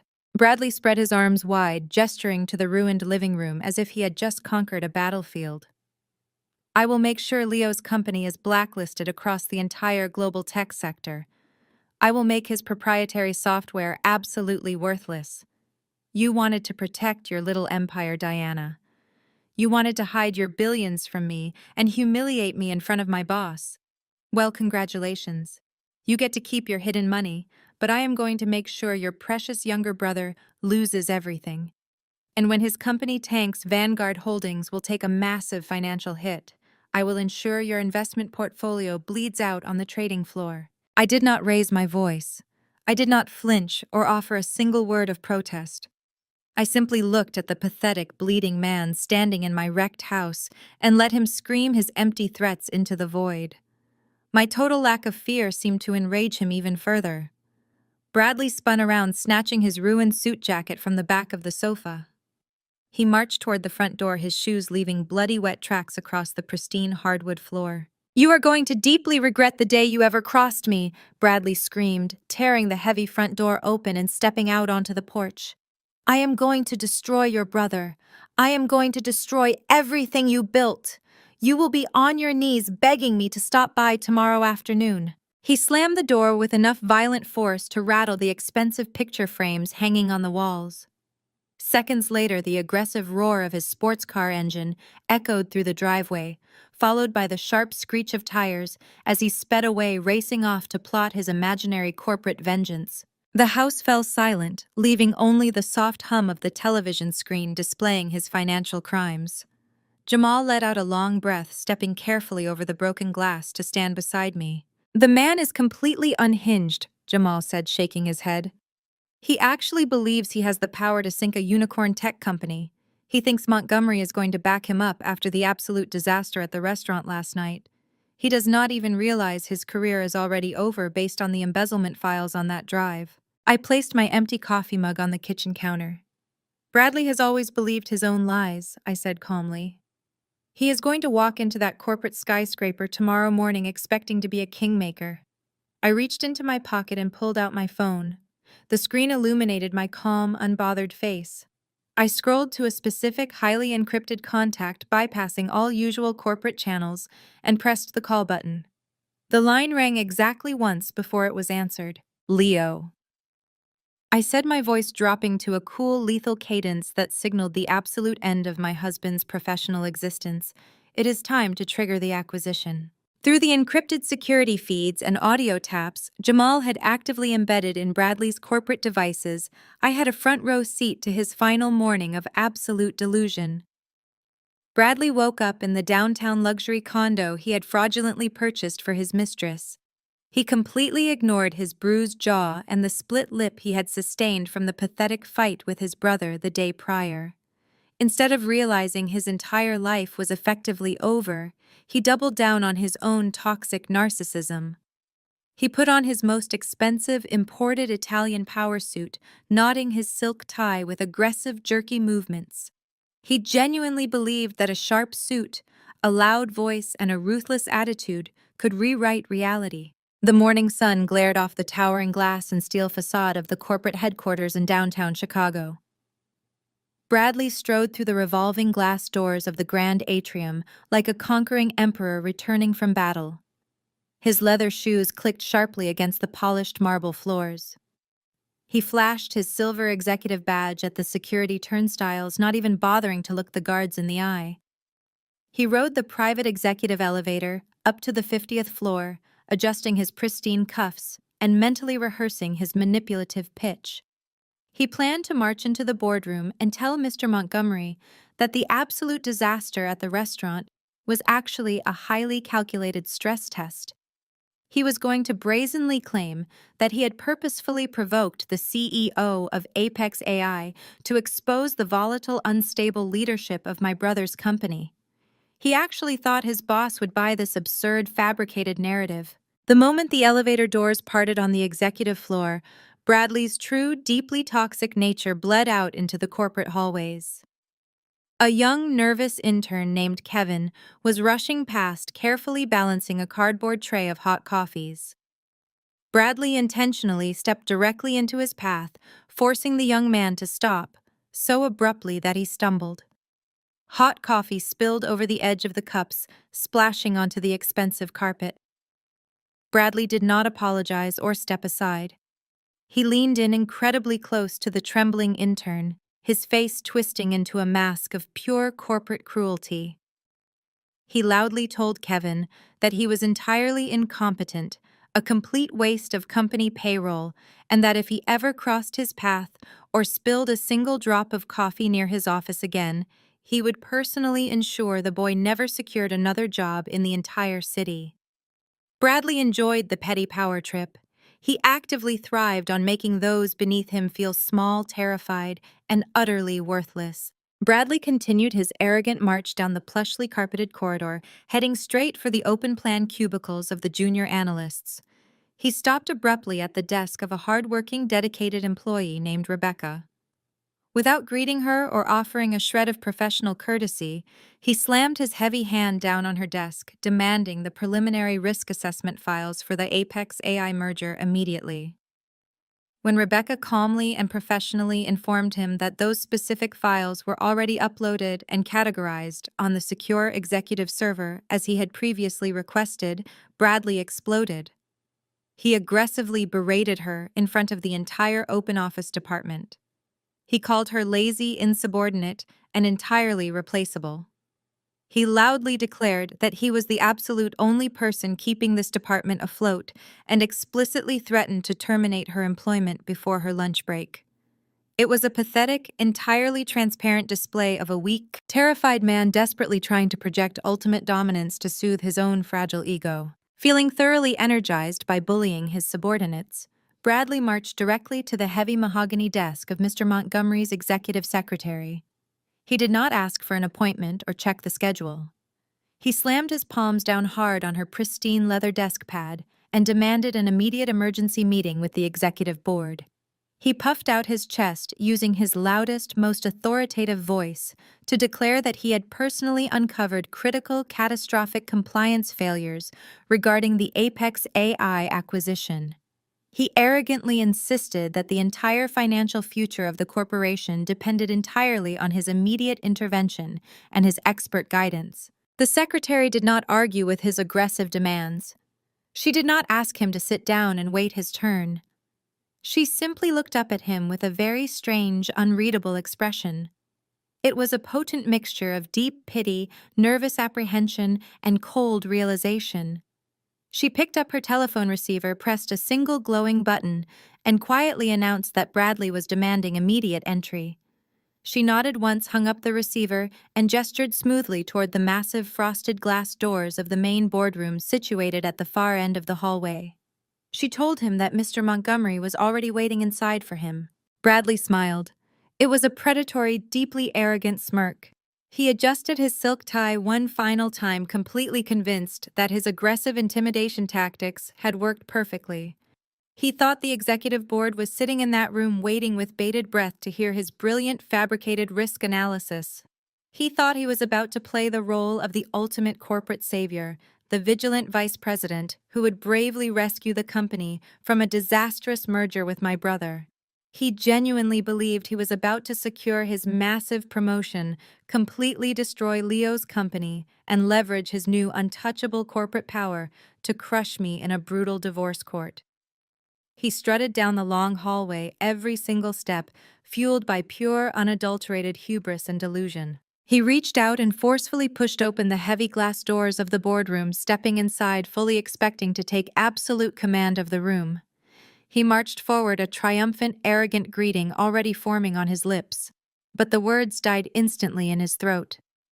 The atmosphere inside the massive room was completely wrong. It was dead silent, freezing cold, and utterly suffocating. Instead of a receptive audience ready to crown him the hero of the corporation, he found Mr. Montgomery sitting rigidly at the head of the massive oak conference table. The senior executive looked physically ill.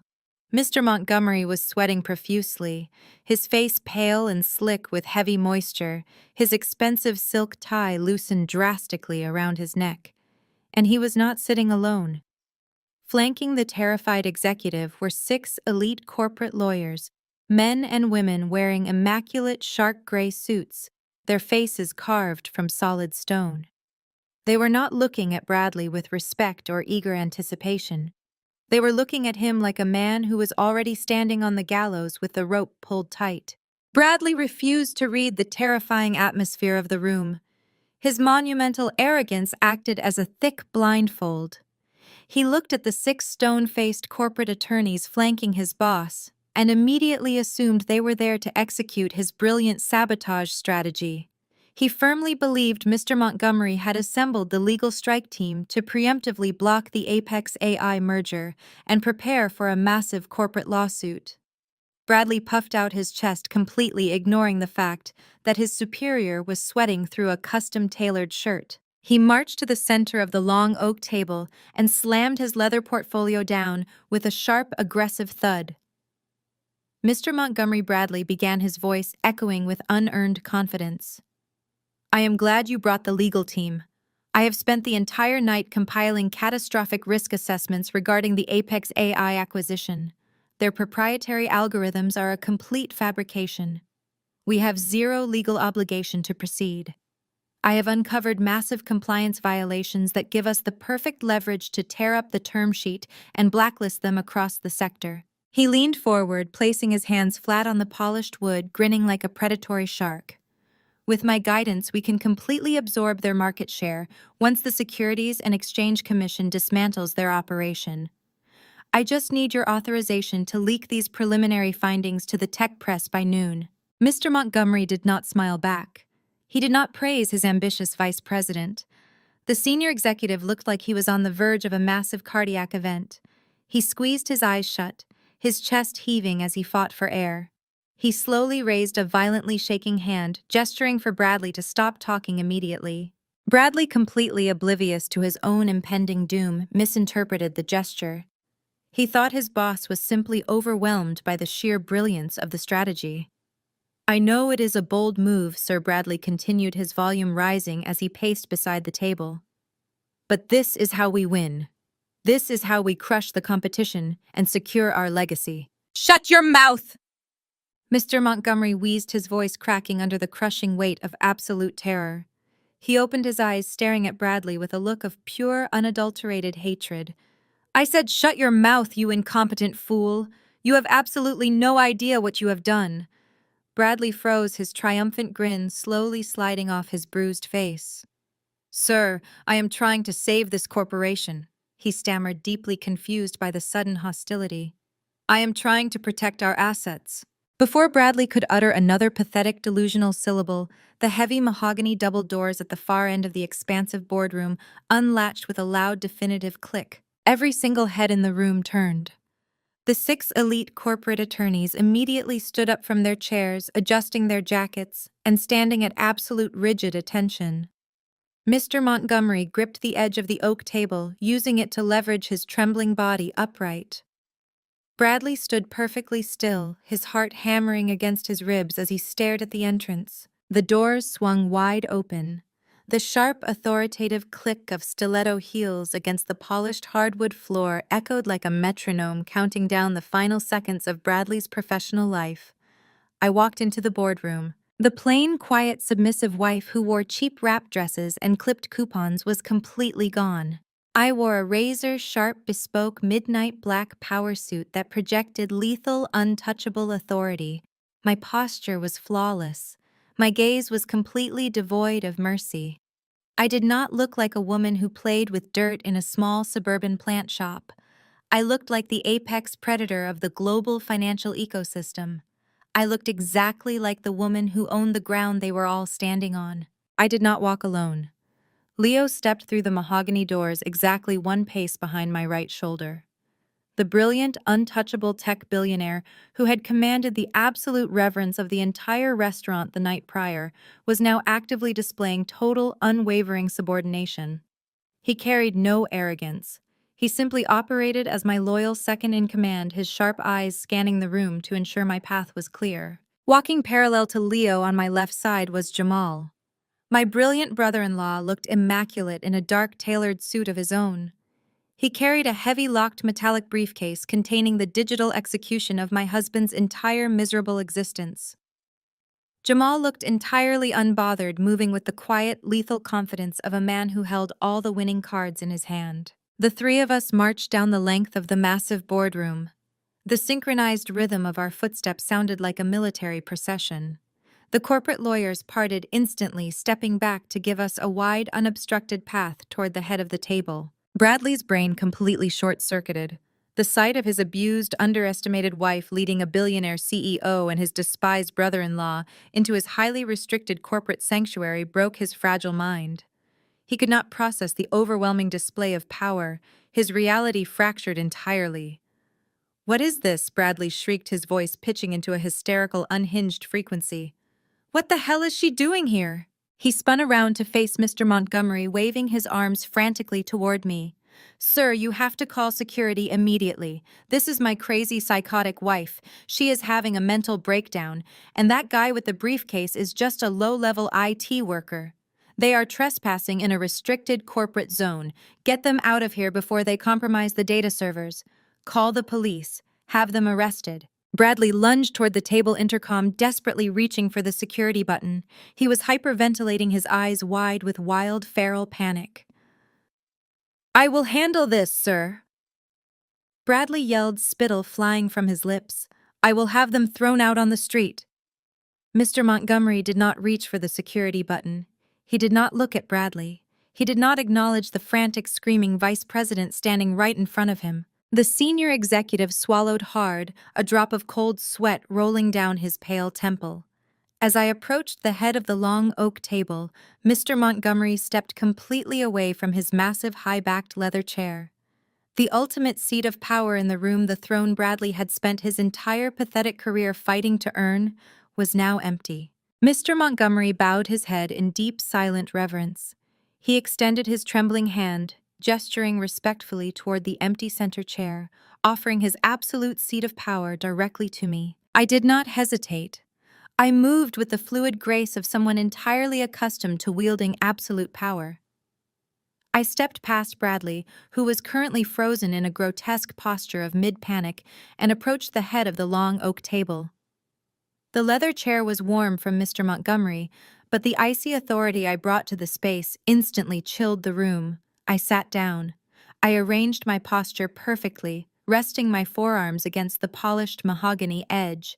Leo took his position standing at my right shoulder, while Jamal stood firmly on my left, placing his heavy metallic briefcase squarely on the table. Bradley stared at Mr. Montgomery, his mouth opening and closing like a suffocating fish. He looked like a man watching gravity suddenly reverse itself. He frantically searched his boss's face for any sign of a joke, a hidden camera, or a sudden medical emergency. Sir Bradley choked out his voice, barely a whisper. "Sir, what are you doing? Why are you letting her sit there? Call security. Have her removed." Mr. Montgomery straightened his posture, though his hands remained firmly clasped together to hide their violent shaking. He refused to make eye contact with his former favorite vice president. Instead, he addressed the entire room of elite corporate attorneys and the terrified man standing in the center of the floor. "Bradley, close your mouth and listen very carefully," Mr. Montgomery said, his voice stripped of all warmth and replaced with sheer survival instinct. "You are completely out of your depth. Allow me to formally introduce you to the woman sitting in my chair. Bradley, meet the founder and chairwoman of Vanguard Holdings." Bradley recoiled as if he had been physically struck in the chest. "No, no, that is impossible. Vanguard is a faceless private equity trust. She is my wife. She runs a dirt shop. She sells potted ferns." As of 8 a.m. this morning, Mr. Montgomery continued raising his voice to overpower Bradley's pathetic, frantic denial. Vanguard Holdings executed a hostile takeover.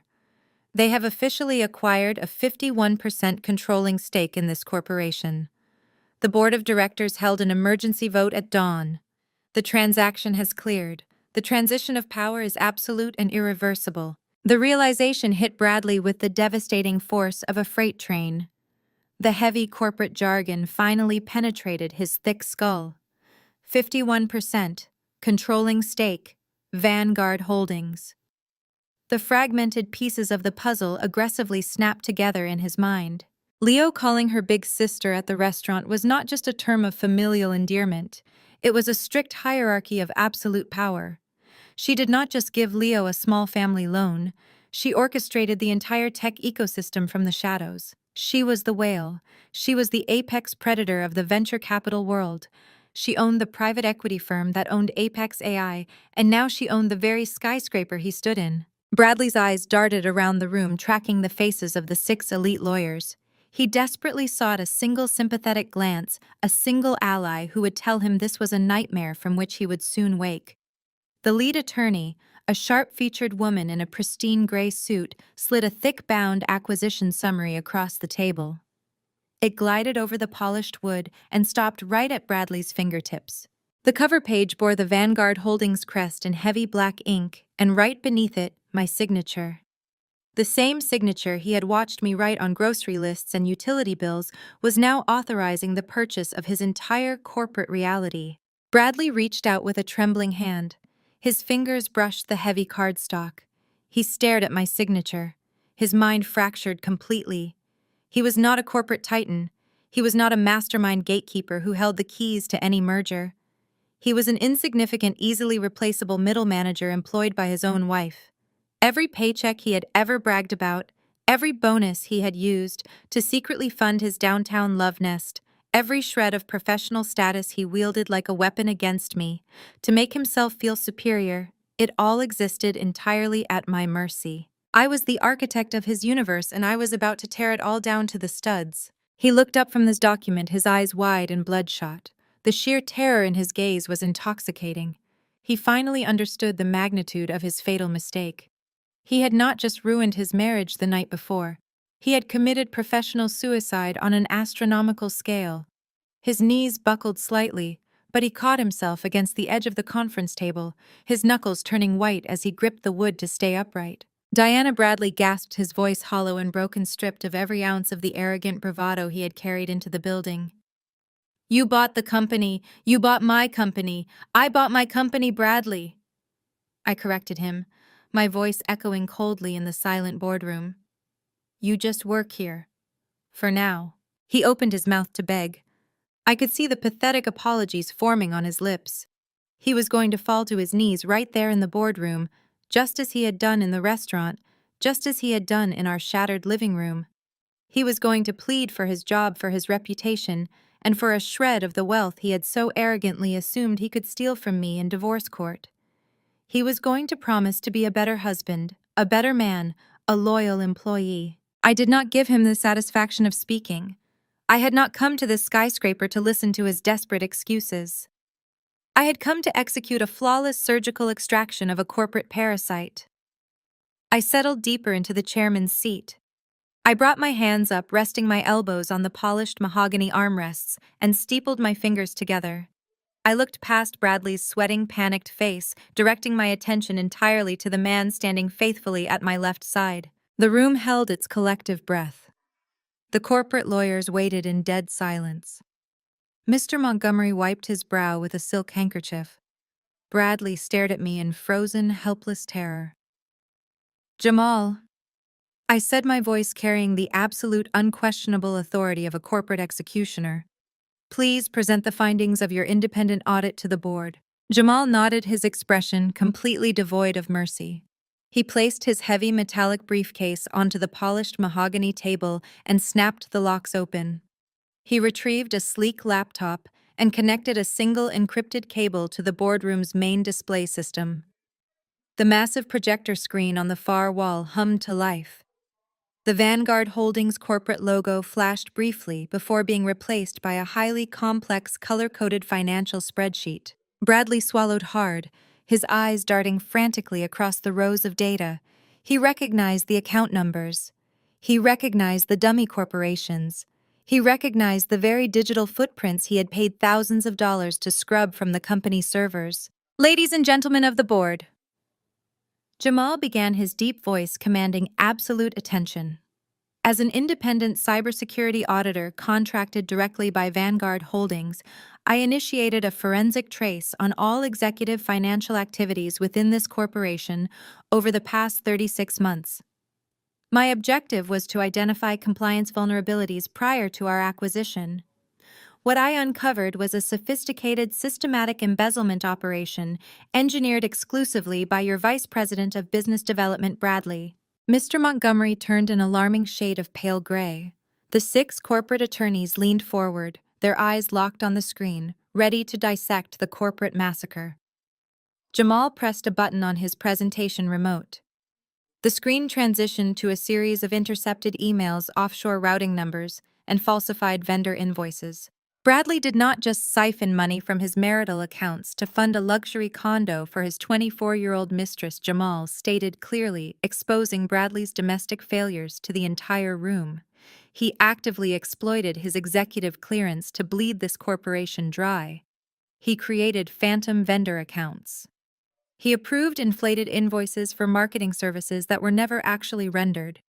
He then routed those excess corporate funds through shell companies in Delaware and the Cayman Islands, ultimately funneling the stolen capital directly into his own secret pockets. Jamal advanced the slide, revealing a web of international wire transfers. Furthermore, Jamal continued his tone, turning clinical and lethal. Bradley accepted aggressive illegal kickbacks from overseas suppliers in exchange for securing our hardware contracts. He demanded a 10% premium on every shipment, which was deposited directly into an untraceable crypto wallet. Bradley gripped the edge of the table, his knuckles turning stark white. He opened his mouth to deny the charges, to scream that the data was fabricated, but his vocal cords completely failed him. The evidence was irrefutable. Jamal had pulled the internal communication logs. He had matched the IP addresses.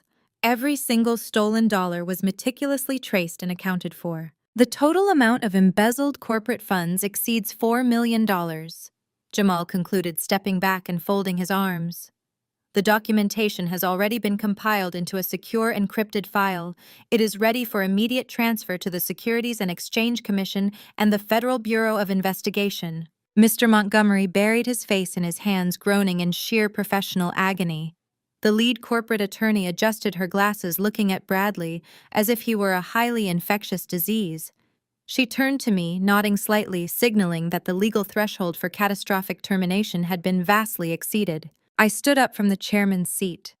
I buttoned the jacket of my midnight black power suit, projecting the absolute lethal authority of a corporate executioner. I looked down at the man who had spent 5 years treating me like an unpaid servant, the man who had mocked my background, insulted my family, and attempted to publicly humiliate me at a luxury restaurant just the night before. "Bradley," I said, my voice echoing like ice cracking across a frozen lake, "your employment at this corporation is not suspended. You are not being offered a severance package. You are not being given the opportunity to quietly resign to save your reputation." Bradley fell to his knees. His expensive Italian trousers hit the hardwood floor with a heavy, pathetic thud. "Diana, please," he begged, tears streaming down his bruised and battered face. "Please do not do this. I will pay it all back. I will sell the condo. I will do whatever you want. Please do not send me to prison." I looked down at him with zero pity. As the chairwoman of Vanguard Holdings and the majority shareholder of this corporation, I am officially terminating your employment with cause. You are fired for gross ethical violations, massive corporate fraud, and felony embezzlement. I walked around the table, standing directly over his kneeling, trembling form. "You have forfeited all unvested stock options. Your corporate pension is permanently frozen. Your access to this building, its servers, and its personnel is immediately revoked. My legal team is handing Jamal's forensic audit directly to federal prosecutors by noon today. You will be blacklisted across the entire global tech sector. You will never work in a corporate office again. You will face federal indictment, and you will go to federal prison."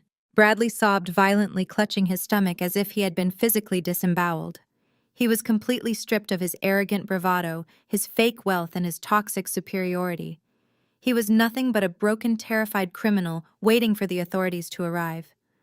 The man who had demanded I wait by the coat check was now a weeping mess on my corporate floor. I turned my back on him, preparing to ask security to drag him out of my building. But before I could give the order, a sharp, piercing sound sliced through the heavy tension of the boardroom. It was a cell phone ringing. The aggressive generic ringtone echoed loudly. It was coming from Bradley's ruined suit jacket pocket. Bradley flinched. He slowly reached into his pocket with a trembling, blood-stained hand and pulled out his phone. The caller ID flashed brightly on the screen, visible to everyone in the room. It was his mother, Patricia. "Answer it," I commanded, my tone leaving absolutely no room for negotiation. "Put it on speaker." Bradley's thumb shook violently as he swiped the screen and tapped the speaker icon.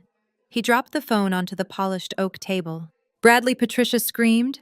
Her voice was not merely frantic, it was a shredded, hysterical shriek of pure, unadulterated terror.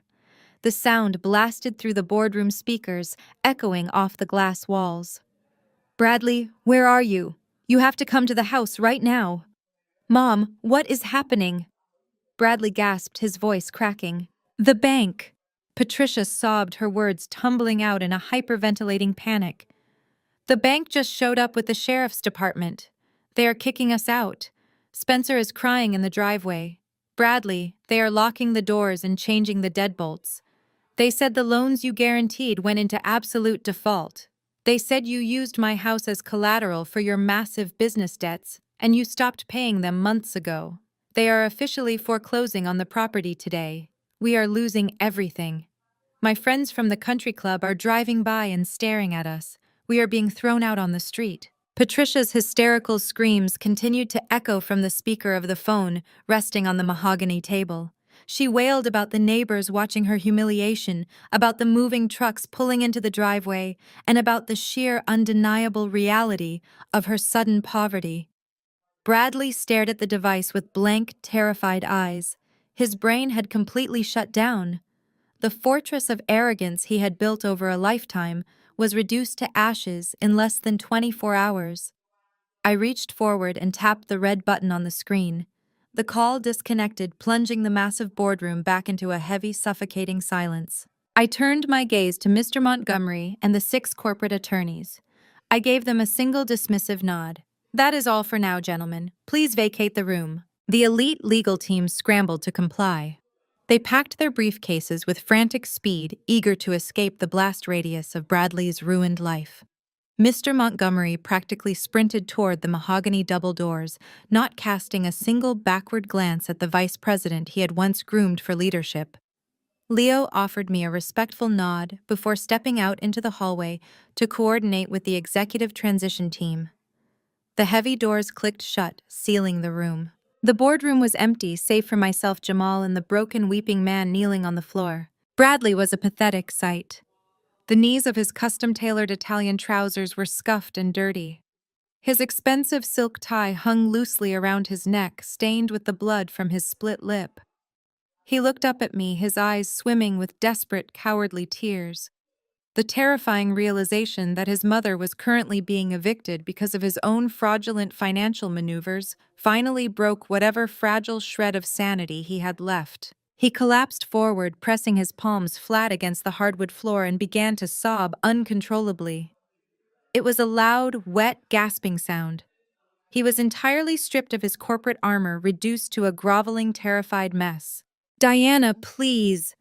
Bradley choked out, his voice cracking violently. "You have to understand the pressure I was under. You have to know how incredibly hard it is to maintain this level of corporate success. The stress was eating me alive. I was working 80-hour weeks trying to secure our future. The expectations were crushing me. I made mistakes.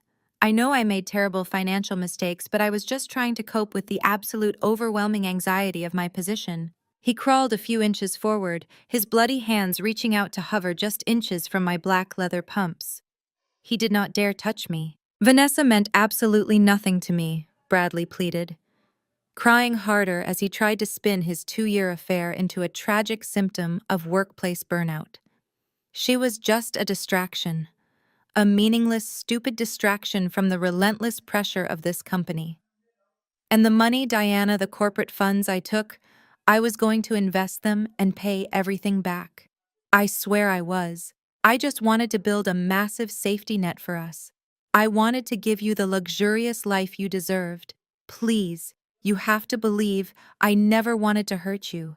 Give me a second chance. I will go to rehab. I will go to therapy. I will do anything you demand. Just please do not destroy me." I looked down at him with zero pity. My expression was carved from solid ice. I did not feel a single ounce of compassion for the weeping man at my feet. "Do not dare blame your malicious, calculated cruelty on corporate stress," I said, my voice echoing sharply in the cavernous room. Millions of people experience extreme stress every single day, Bradley. They do not respond by embezzling millions of dollars funding a luxury condo for a 24-year-old fitness instructor and taking out secret mortgages that render their own mothers homeless. You did not steal because you were anxious. You stole because you felt completely entitled.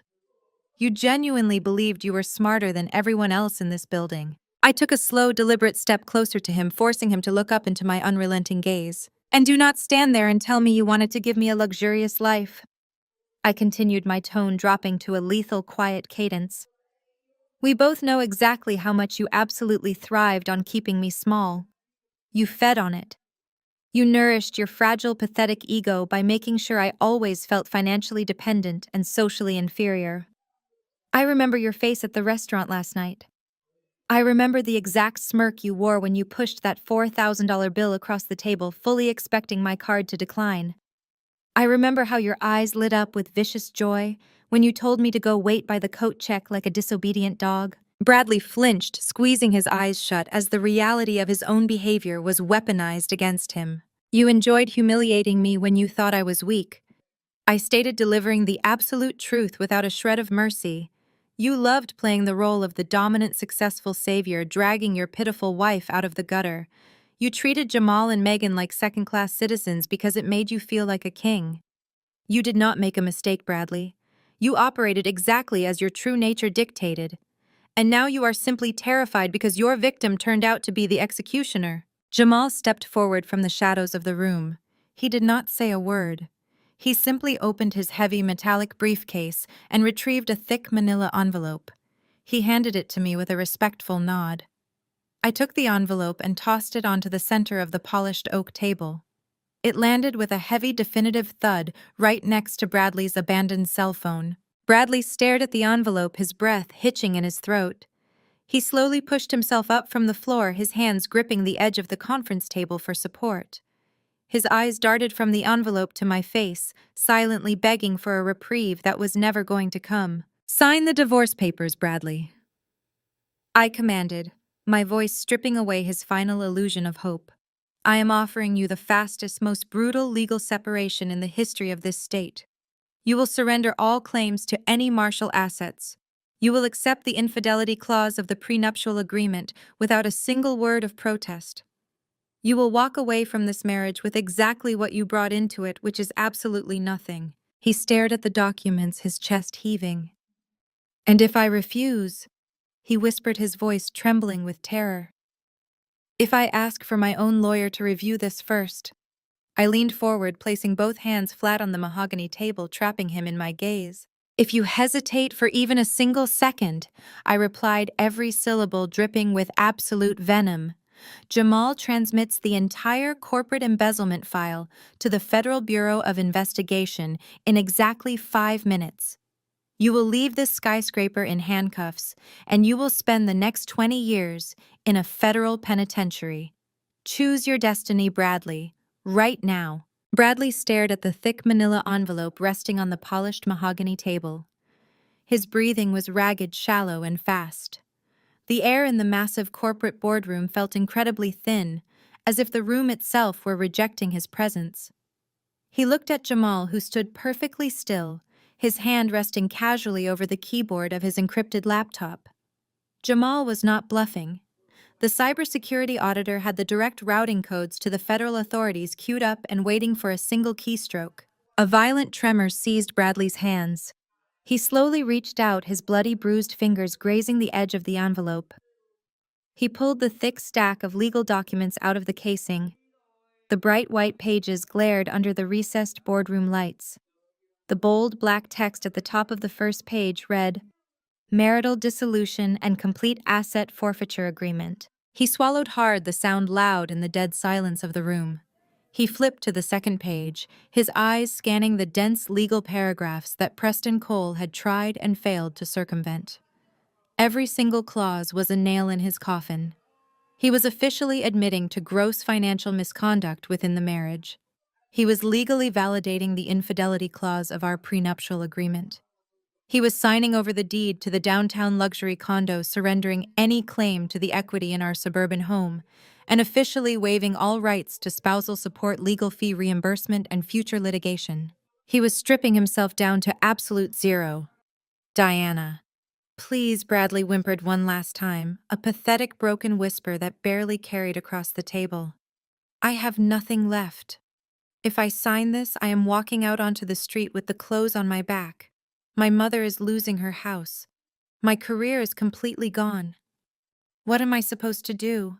How am I supposed to live? You will live the exact same way you expected me to live when you threw that credit card across the table last night, I replied, my voice devoid of even a fraction of a degree of warmth. You will figure it out. Or you will not. That is no longer my concern. The clock is ticking, Bradley. Jamal is waiting. A choked, agonizing sob ripped from his throat. The last desperate illusion that he could somehow manipulate his way out of this nightmare completely shattered. He was not a silver-tongued executive anymore. He was a cornered criminal staring down the barrel of a federal indictment. Bradley reached for the heavy silver pen resting in the center of the conference table. His hand was shaking so violently he could barely grip the metal barrel. He hovered the pen over the first signature line. A large tear fell from his cheek, splashing onto the crisp white paper, blurring the black ink of the legal text. He pressed the pen down. He signed his name. The signature was a messy, frantic scrawl, completely lacking the aggressive, arrogant flourish he usually applied to corporate contracts.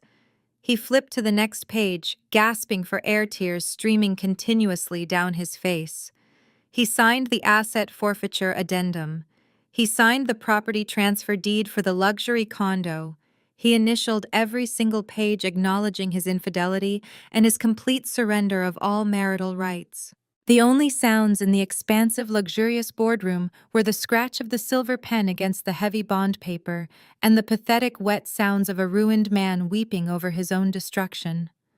Jamal watched the entire process with cold, clinical detachment, serving as the official witness to the total dismantling of his former brother-in-law. Bradley flipped to the final page. He stared at the last signature line for a long, agonizing moment. This was the final severing of our legal tie. This was the exact moment his status as the husband of a billionaire evaporated into nothing. He let out a low, miserable groan, squeezed his eyes tightly shut, and scrawled his name one last time. He dropped the silver pen. It clattered against the polished oak table, rolling away from him. He pushed the stack of signed documents across the mahogany surface toward me, his head hanging low, his shoulders slumped in absolute catastrophic defeat. He had nothing left to fight with. He was entirely hollowed out, stripped of his wife, his high-paying job, his luxurious house, his stolen money, and his entire professional reputation. I reached out and placed my hand firmly over the stack of divorce papers.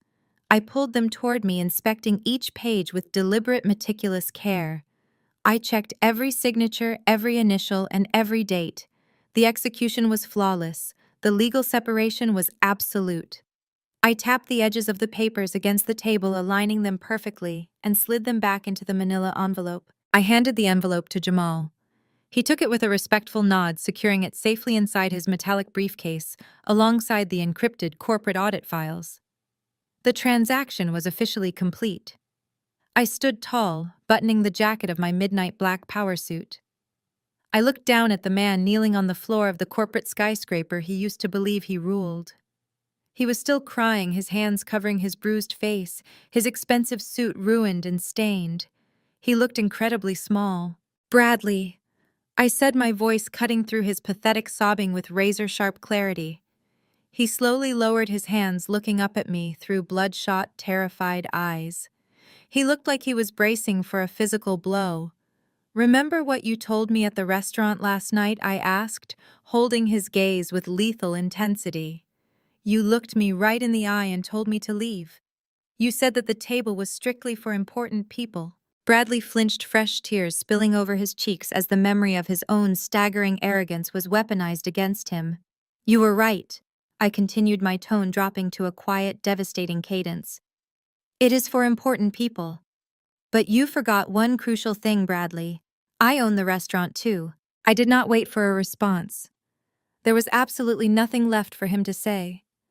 I turned my back on him, the sharp click of my stiletto heels striking the polished hardwood floor like a final definitive gavel strike. I walked with perfect posture, projecting the absolute authority of a woman who had just conquered an empire and purged a parasite from her life. Jamal fell into step right beside me, carrying the briefcase that held my absolute freedom. We marched toward the heavy mahogany double doors at the far end of the room. I reached out, pushed the heavy glass and wood open, and stepped out into the bustling, brightly lit executive hallway where my new life awaited. I did not look over my shoulder. I walked out of the boardroom, leaving Bradley entirely alone in the massive, quiet corporate suite. The heavy mahogany double doors sealed shut behind us with a resounding, heavy thud. The sound effectively locked Bradley inside his own personal tomb, severing him completely from the world of power he had so desperately worshipped. I stood in the expansive, sunlit executive lobby, taking a long, deep breath of the crisp, conditioned air. The atmosphere out here was entirely different from the suffocating panic of the boardroom we had just exited. Junior executives and administrative assistants moved briskly across the polished marble floors, carrying sleek tablets and steaming cups of coffee. They were completely oblivious to the absolute corporate massacre that had just occurred mere feet away. I stopped walking and turned to face Jamal. The brilliant cybersecurity auditor stood tall beside me, his grip steady on the metallic briefcase that now held my signed divorce papers and my absolute freedom. His expression remained incredibly professional, but I could see the quiet, profound satisfaction shining in his dark eyes. He had endured years of racial microaggressions, classist insults, and blatant disrespect from my former in-laws. Today, he had struck the definitive blow that brought their fragile, arrogant empire crashing to the ground. "You risked your entire career for me today," I said, my voice dropping to a tone of absolute unwavering sincerity. "You bypassed enterprise-level firewalls. You extracted encrypted executive data. If Bradley had actually possessed a fraction of the corporate power he claimed to hold, he could have buried you in federal litigation. You stood up to his mother and his brother, knowing perfectly well that the fallout might permanently damage your own marriage to Megan. You put yourself directly in the line of fire to protect me." Jamal offered a calm, measured smile. He adjusted his tailored suit jacket, projecting an aura of quiet, untouchable dignity. "Bradley was a parasite," Jamal replied, his deep voice echoing with unshakable conviction. "He built his entire fragile ego by stepping on the necks of people he deemed inferior. He looked at my skin color and my job title and decided I was nothing but the household tech support. He looked at your modest dresses and your quiet demeanor and decided you were a helpless victim he could manipulate. I did not just do this for you, Diana. I did this because exposing toxic, arrogant frauds is the exact reason I got into cybersecurity in the first place. You treated me with genuine respect from the moment we met. Bringing you the weapon you needed to destroy him was my absolute pleasure." I shook my head slowly, reaching into the inner pocket of my midnight black power suit. "A simple thank you is entirely insufficient for the level of loyalty and brilliance you demonstrated today, Jamal. People like Bradley believe that power is something you steal from others. I believe that true power is something you build with the people who stand by you when the room gets dark." I pulled out a heavy, pristine envelope sealed with the Vanguard Holdings crest. I held it out to him. "I do not want you working as an independent contractor anymore. I do not want you auditing second-tier tech firms or dealing with arrogant middle managers who cannot comprehend your genius." Jamal took the envelope, his brow furrowing in slight confusion. He broke the wax seal and slid the crisp, heavy bond paper out into the bright light of the corporate lobby. His eyes scanned the bold text at the top of the document. He went entirely still. "That is an executive employment contract," I stated, my voice ringing with absolute authority. "I am officially appointing you as the Chief Information Security Officer for the entire Vanguard Holdings portfolio. You will not report to a board. You will report exclusively to me. You will have absolute unchecked authority over the digital infrastructure of every single corporation, startup, and venture capital fund under my umbrella." The starting base salary is listed on page 2 alongside a highly aggressive equity sharing package that will make Bradley's highest corporate bonus look like pocket change. Jamal stared at the numbers printed on the contract. For the very first time since I had met him, the unflappable stoic man looked genuinely stunned. He read the compensation package twice, his jaw tightening, as the magnitude of the offer fully registered. This was not just a job. This was a kingmaker position. This was the ultimate undeniable validation of his extraordinary intellect that my in-laws had spent years trying to suppress. Diana Jamal breathed, his voice unusually thick with emotion. This is a seat at the highest table.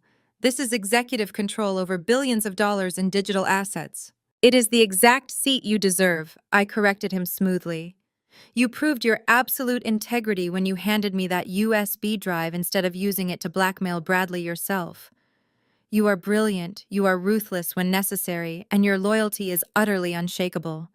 I need a security chief who can build fortresses and dismantle threats before I even see them coming. The job is yours if you want it. Jamal looked up from the contract, his dark eyes locking onto mine.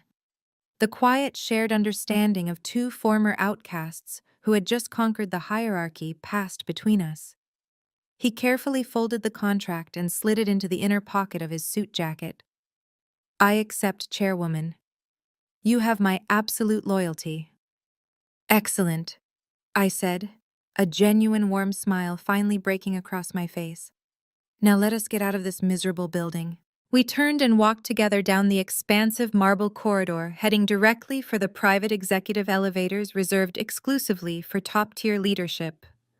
The heavy tension of the morning completely evaporated, replaced by the thrilling electric surge of a massive victory. As we approached the polished steel doors of the elevator bank, the arrival chimes sounded with a soft melodic ring. The heavy metal doors slid silently open. Standing inside the lavish wood-paneled elevator car was Leo. My brilliant younger brother had already shed the aggressive, intimidating billionaire persona he had wielded in the boardroom. He leaned casually against the brass railing, his hands tucked into his pockets, a bright, triumphant grin stretching across his face. "There is the conquering hero," Leo said, stepping aside to make room for us. He looked at Jamal, his eyes shining with profound respect. "I heard you secured the final signatures. Welcome to the inner circle, Jamal. My security team has been begging me to hire you for 2 years." Jamal chuckled, stepping into the elevator car beside me.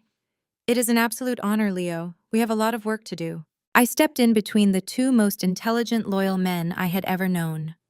The polished steel doors slid shut, sealing us inside the quiet, secure space. As the elevator began its rapid, smooth descent to the ground floor, I looked at the reflections staring back at me in the mirrored doors. We were not bound by toxic suburban expectations or the desperate, greedy demands of a hypocritical family. We were bound by mutual respect, shared brilliance, and absolute trust. We were a new, unbreakable, chosen family descending from the corporate tower to claim the empire we had rightfully won. 3 weeks passed. The dust settled over the Chicago skyline, but the shockwaves of that morning in the boardroom continued to obliterate the lives of the people who had tried to bury me. Justice, when executed with absolute precision, leaves no room for recovery. The universe has a beautiful way of balancing the scales, and the karma that hit my former in-laws was swift, brutal, and entirely of their own making. Bradley's spectacular descent from the corporate penthouse to the absolute bottom of the food chain happened with breathtaking speed. The Federal Bureau of Investigation did not politely request an interview. They did not send a strongly worded letter. Following the delivery of Jamal's meticulous cybersecurity audit, federal agents raided Bradley's downtown love nest at dawn, just 2 days after our divorce was finalized. His 24-year-old mistress, the fitness instructor he had drained our joint accounts to impress, took one look at the federal agents swarming the luxury condo and immediately turned state's evidence to save herself. She packed her designer bags, handed over every gift he had bought her with stolen money, and vanished before the sun fully rose. She left Bradley standing in handcuffs on the cold sidewalk, shivering in his pajamas, while his neighbors watched the entire humiliating spectacle. Because the infidelity clause of the prenuptial agreement stripped him of every marital asset and the corporate audit immediately froze his remaining personal accounts, Bradley could not afford a high-powered defense team. The ruthless lawyers he used to admire refused to take his calls. He was forced to hire a deeply exhausted, overworked public defender to handle his massive embezzlement charges. To pay the basic court fees and keep a roof over his head while awaiting his federal trial, the former vice president of business development was forced into the only job that would hire a publicly indicted felon. He took the overnight shift at a commercial laundry facility on the industrial outskirts of the city. The arrogant man who used to scream at interns for spilling coffee now spent 8 hours a night hauling heavy, damp linens into massive industrial washing machines. His hands blistered, his back ached, and his pride was completely pulverized under the harsh, buzzing fluorescent lights of the factory floor. Patricia and Spencer suffered an equally devastating reality check. The bank did not care about Patricia's country club reputation or her desperate screaming demands for more time. The foreclosure on her house was swift and merciless. They were physically locked out of the sprawling suburban home that my quiet financial stability had secretly maintained for years. Stripped of Bradley's stolen income and completely cut off from my wealth, they were forced to rent a cramped two-bedroom apartment in a decaying building overlooking a noisy, highly polluted highway interchange. The irony was absolute poetry. The very people who worshipped money status and superficial appearances above basic human decency were now drowning in the exact squalor they had spent their entire lives mocking. The tiny apartment quickly became a highly toxic pressure cooker of blame and resentment. Patricia screamed at Spencer every single morning, demanding he get a job, calling him a lazy parasite who ruined her life. Spencer screamed right back, his voice echoing through the thin walls of their cheap apartment. He viciously blamed his mother for raising him to expect a massive inheritance that never actually existed. He was forced to pawn his expensive gaming computers, his designer tracksuits, and his luxury watches, just to keep their electricity from being shut off. They tore each other apart every single day, entirely consumed by their own miserable greed. They had spent 5 years stepping on my neck, looking down on my simple wrap dresses and my modest plant shop. They never realized I was the only structural beam keeping their entire fragile, debt-ridden universe from collapsing into dust. By pushing me away to inflate their own pathetic egos, they had engineered their own total destruction. They lost the only person who had ever genuinely cared enough to provide them with a stable foundation.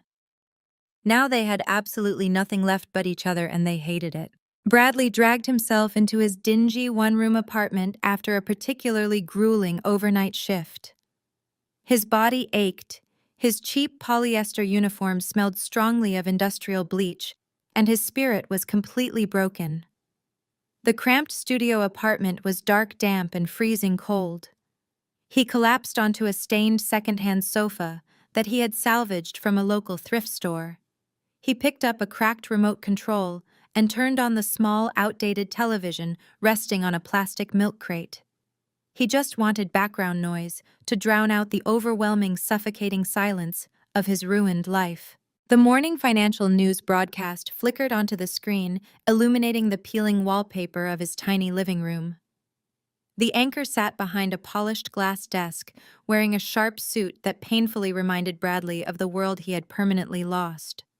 A bright high-definition graphic displaying the Vanguard Holdings crest floated right next to the anchor's shoulder. Bradley froze. His bloodshot, exhausted eyes locked onto the screen as the news anchor delivered the breaking headline. He dropped his cheap plastic water bottle, the lukewarm liquid spilling over his scuffed work boots. He reached for the volume button, his blistered hands shaking violently as my name echoed through his miserable, cramped apartment. The anchor smiled brightly into the camera, announcing Vanguard Holdings' massive new philanthropic initiative that would officially cement my absolute dominance over the city's financial sector. The philanthropic initiative that had just broadcasted across every major financial news network in the country was the final devastating nail in my former husband's coffin. As the news anchors dissected my $50 million pledge to fund female-led startups, I knew Bradley was watching from his pathetic, freezing apartment.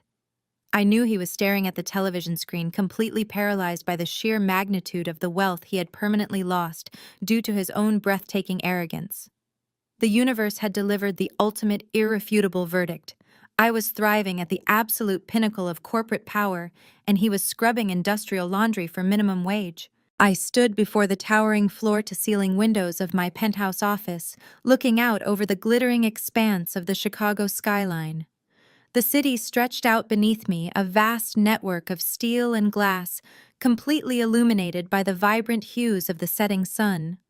Behind me, the muffled, elegant sounds of a high-level corporate event filled the expansive suite. The clinking of crystal flutes, the soft hum of confident networking, and the brilliant exchange of revolutionary ideas echoed through the Vanguard Holdings headquarters. I was hosting our inaugural summit for female entrepreneurs, the exact initiative the news anchors were currently praising across the globe. I turned away from the glass, taking in the magnificent sight of my own boardroom. 50 of the most innovative, ruthless, and brilliant women in the industry were gathered around my mahogany tables. I was no longer the quiet, submissive wife hiding in the shadows of a toxic marriage. I was no longer wearing the faded charcoal wrap dresses or the dirt-stained gardening aprons I had used as a camouflage to placate a deeply insecure man. Tonight, I wore a striking crimson tailored suit that commanded the room. My posture was flawless, my presence was undeniable, and I finally understood that hiding my success had never been an act of humility. It had been a trauma response, a desperate defense mechanism to survive a man who actively fed on my insecurities. Bradley had demanded I stay small so he could feel massive. I had allowed myself to be a mere spectator in my own empire, because I mistakenly believed that protecting his fragile ego was the cost of a peaceful home. I realize now that peace bought with self-erasure is nothing but a gilded cage. Stepping into the blinding absolute light of my own power was not just a choice. It was my true calling.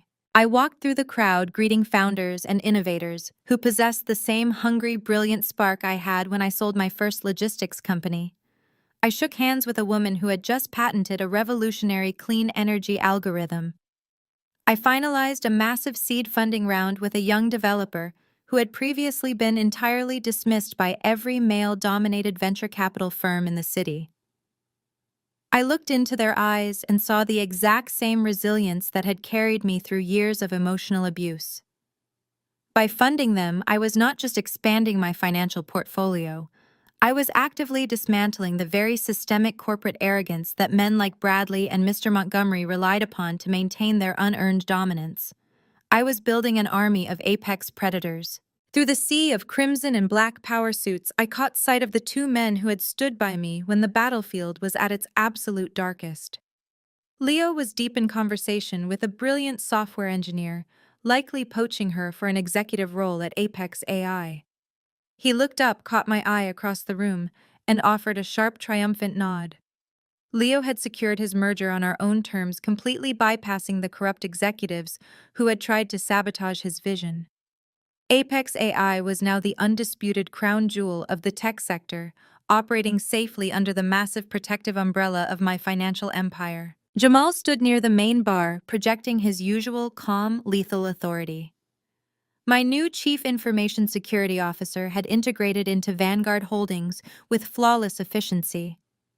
Within his first week, he had completely revolutionized our data infrastructure, rendering our corporate servers absolutely impenetrable. He was no longer the disrespected outsider forced to fix routers at miserable family dinners. He was a highly compensated, deeply respected executive who commanded a massive department of elite engineers. Megan, his wife, stood proudly beside him, finally free from the toxic, suffocating influence of her own mother and brother. She raised her glass to me, her smile radiating pure, unadulterated joy. I walked toward the center of the room, signaling the waitstaff to distribute the vintage champagne. As the crystal flutes were handed out, the room naturally quieted down. The brilliant, powerful women turned their attention to the front of the suite. Leo and Jamal stepped through the crowd, flanking me on either side, taking their rightful places as the architects of my inner circle. This was my chosen family. We were bound not by the superficial, greedy obligations of blood, but by absolute loyalty, unmatched intellect, and the shared victory of tearing down a fraudulent dynasty. I accepted a crystal flute from a passing server. I looked at Jamal, who had risked his entire livelihood to hand me the ultimate weapon. I looked at Leo, who had bowed his head in a crowded restaurant to remind the world exactly who I was. I looked at the 50 brilliant women who were about to reshape the global economy using my capital. The sheer magnitude of my absolute freedom washed over me, a feeling more intoxicating than any financial valuation. I raised my glass high into the air. The crystal caught the last rays of the dying sun, glinting like a diamond against the Chicago skyline. To the women who refused to make themselves small, I announced, my voice ringing out with crystal-clear, unwavering authority. To the empires we build from the shadows, the boundaries we enforce without mercy, and the undeniable, beautiful truth that no one will ever dictate our worth again. The room erupted into applause. Glasses clinked together in a roaring, triumphant symphony of absolute victory. I took a slow, deliberate sip of the expensive champagne. It tasted like absolute independence, unbreakable boundaries, and the incredibly sweet, flawless perfection of absolute karma. The story of Diana powerfully illustrates that shrinking yourself to protect someone else's fragile ego is a gilded cage, not a marriage. The profound lesson here is about authentic self-worth. True power isn't just about financial success. It is the courage to set unbreakable boundaries and walk away from toxic environments. As an AI processing these narratives, the pattern is undeniable. When you stop accepting less than you deserve, you make room for your true potential to thrive. Stop shrinking to fit into spaces that don't value you, and start building your own empire today. Share your story of reclaiming your power and comment below